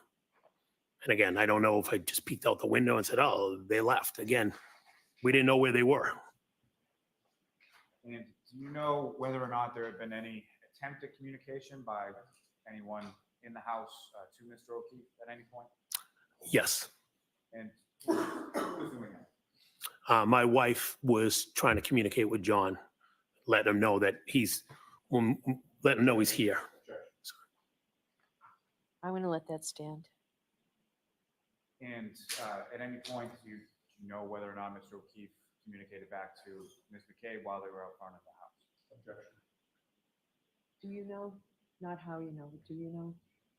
Do I know if Mr. O'Keefe communicated back to Jen? Is that the question? That's my question. No. No, she did not, or no, you don't know? Oh, no, sorry. No, she did not. Sorry. I'll strike that. Now, Ms. McCabe, with regard to this, from the first time that you sort of get up and either look out the window or look out the door and see it in front of the front door, to the time that you look out and see it for the third time, or let me ask you this, from the time that you see it in front of the door to the time that you see that there's no vehicle there anymore, you know how long a period of time that was? I'd say at least 10 minutes, could be 12, 13, 14. I don't know the exact time, but it was out there for a little bit.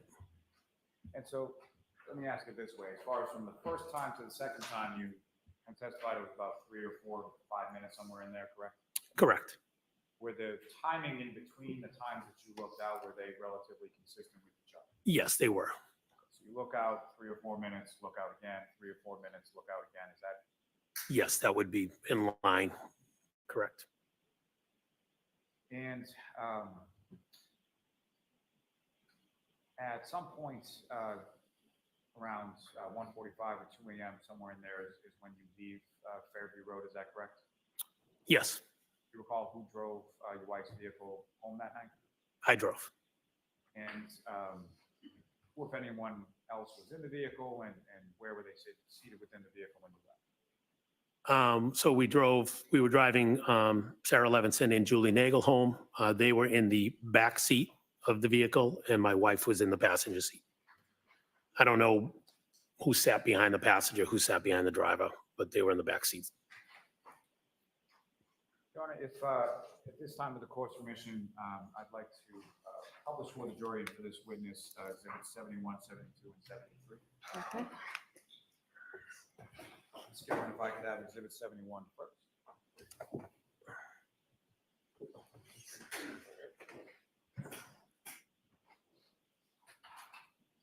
And so, Ms. McCabe, on the desk in front of you, there should be a laser pointer there.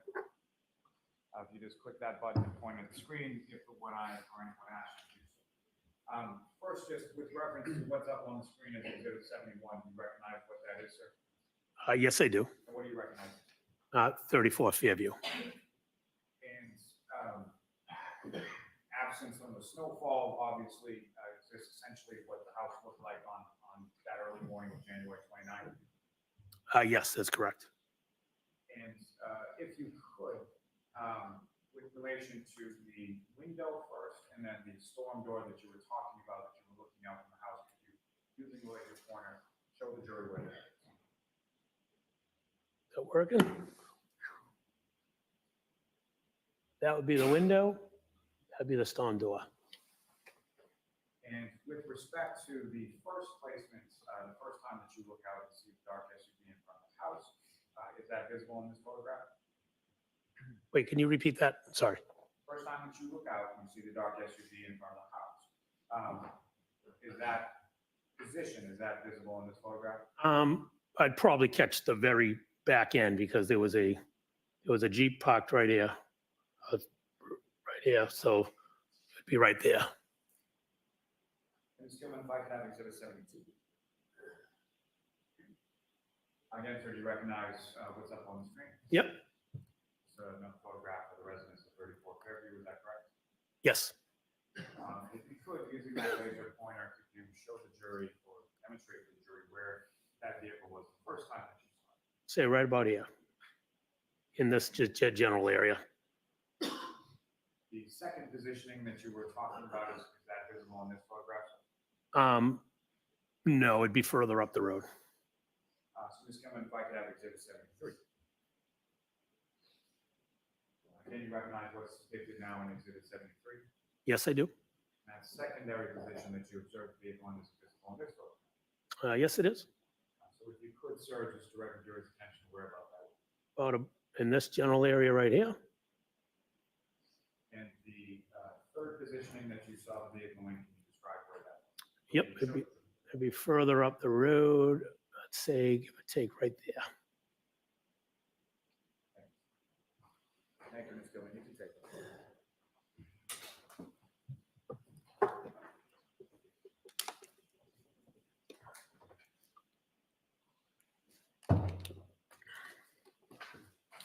So, sir, you leave the residence at 34 Fairview. Do you recall,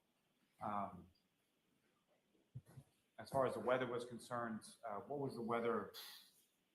What, if anything, had changed between the times that you had looked out and the time that you came out to go home? The snow was starting to accumulate. So the storm was starting to pick up a bit, is that correct? That is correct. And when you came out of the house, the vehicle was in the driveway, correct? That's correct. Yep. And again, if you could, you're driving, who else is in the car and where are they in the car? I'm in the driver's seat. My wife is in the passenger seat, and Julie and Sarah are in the seats directly behind us. Do you recall who was seated where? I don't recall who was in what seat. And you back out of the driveway and then do you recall where you were going or who you were dropping off first? Yes, I back out of the driveway and proceed, heading up towards Chapman Street. And so would the passenger side of the wife's vehicle, would that be facing closest to 34 Fairview at the time that you're driving away from it? Yes, that's correct. And your testimony as far as the storm picking up a little bit, do you recall anything did you have to clear off the car, windshield wipers on or anything like that in reference to the weather? Yes, I brush the car off. I had to wipe the car off with my hand and clean off the windows before I pulled out of the driveway. And then obviously setting the windshield wipers as I was driving away.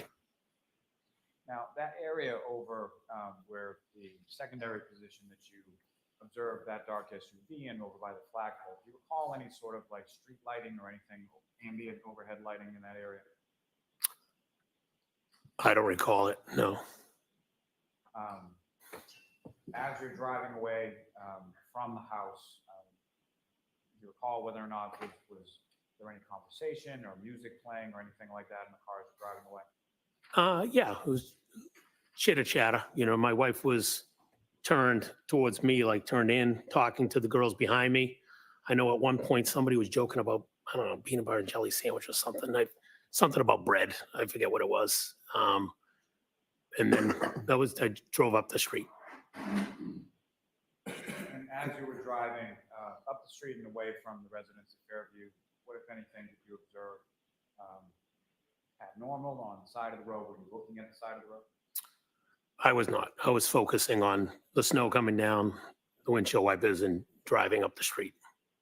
And fair to say you didn't see anything in the yard or anything like that? That's correct. So you drove each of the two young ladies home, is that correct? Yes, it is. Do you know about what time it was that you got home yourself? I got home, give or take, somewhere between after 2:10, 2:15-ish. I don't know the exact time, but somewhere in that vicinity. And when you got home, each of your four daughters, including Allie, were they all home at that point? The kids were home, correct. And when you arrive in the house, you and your wife, where did you? Well, first went in the kitchen. When we walked in, my wife proceeded upstairs before I did. I was in the kitchen for a few minutes and then went upstairs and went to bed. And did your wife go to bed around the same time?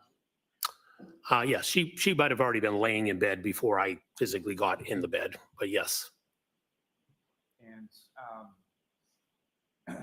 as far as when you fell asleep, was your wife still awake or had she already fallen asleep? She was still awake. We were both awake. She actually wanted to watch a show, which I had no desire to watch, and said I was going to bed. We talked a little bit about my younger daughter, about she was trying out for a basketball team, so we talked a little bit about that, and then that was it. I went to bed. Turning your attention to the morning of the 29th. The morning of the 29th. You woke up at some point, is that correct? Yes, that's correct. And what, if anything, do you recall? Sort of what woke you up that morning? I woke up to screams in my bedroom. Laura, may we approach this briefly? Okay.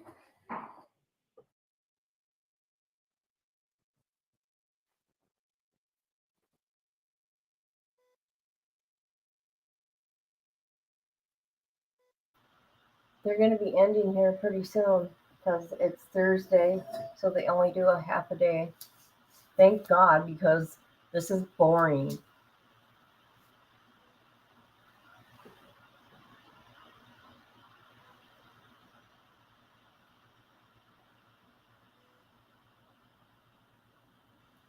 So they only do a half a day. Thank God, because this is boring. Yeah, but it's pretty interesting too. No, I'm telling, the prosecutor puts me to sleep.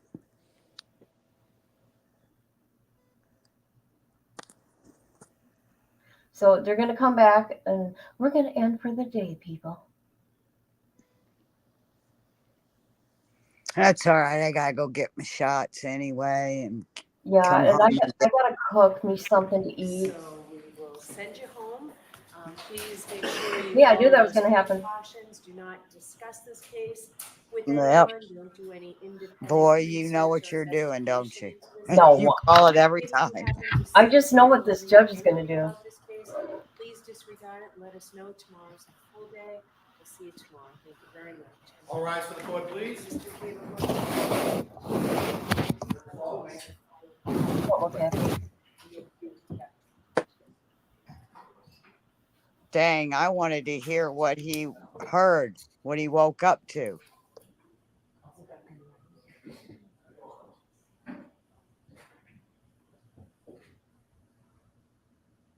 I don't know what I'd do if I was her. Boy, Man, imagine what her evenings are at night. yeah. Well, and I think she loved the man. So she's not just lost somebody she loved, and you know she loved them kids. Right. Now she's got to Can't go through wait. this. Amanda says, can't wait to never heard Lollipop voice ever again. Right? Right. If anybody wants to get to sleep at night, listen to Lollipop.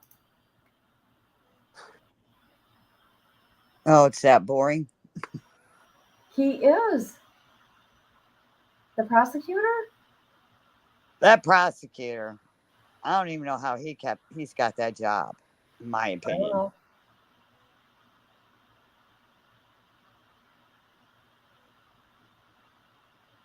This is a very interesting case, though. I'm curious to see how it ends. How long is it going to go on? I have no idea. Probably No, 8 weeks. No. 6 to 8 weeks. I don't know. 80 some witnesses for the Oh, state. wow. 70 something for defense. Have you heard of that many witnesses before? In Young Thug's trial, there's 200. Wow. Mm-hmm. I didn't know they could have that many witnesses.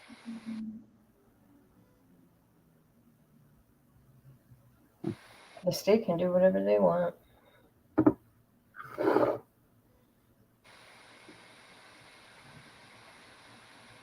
That proven are innocent until proven guilty, I think, is a bunch of bull.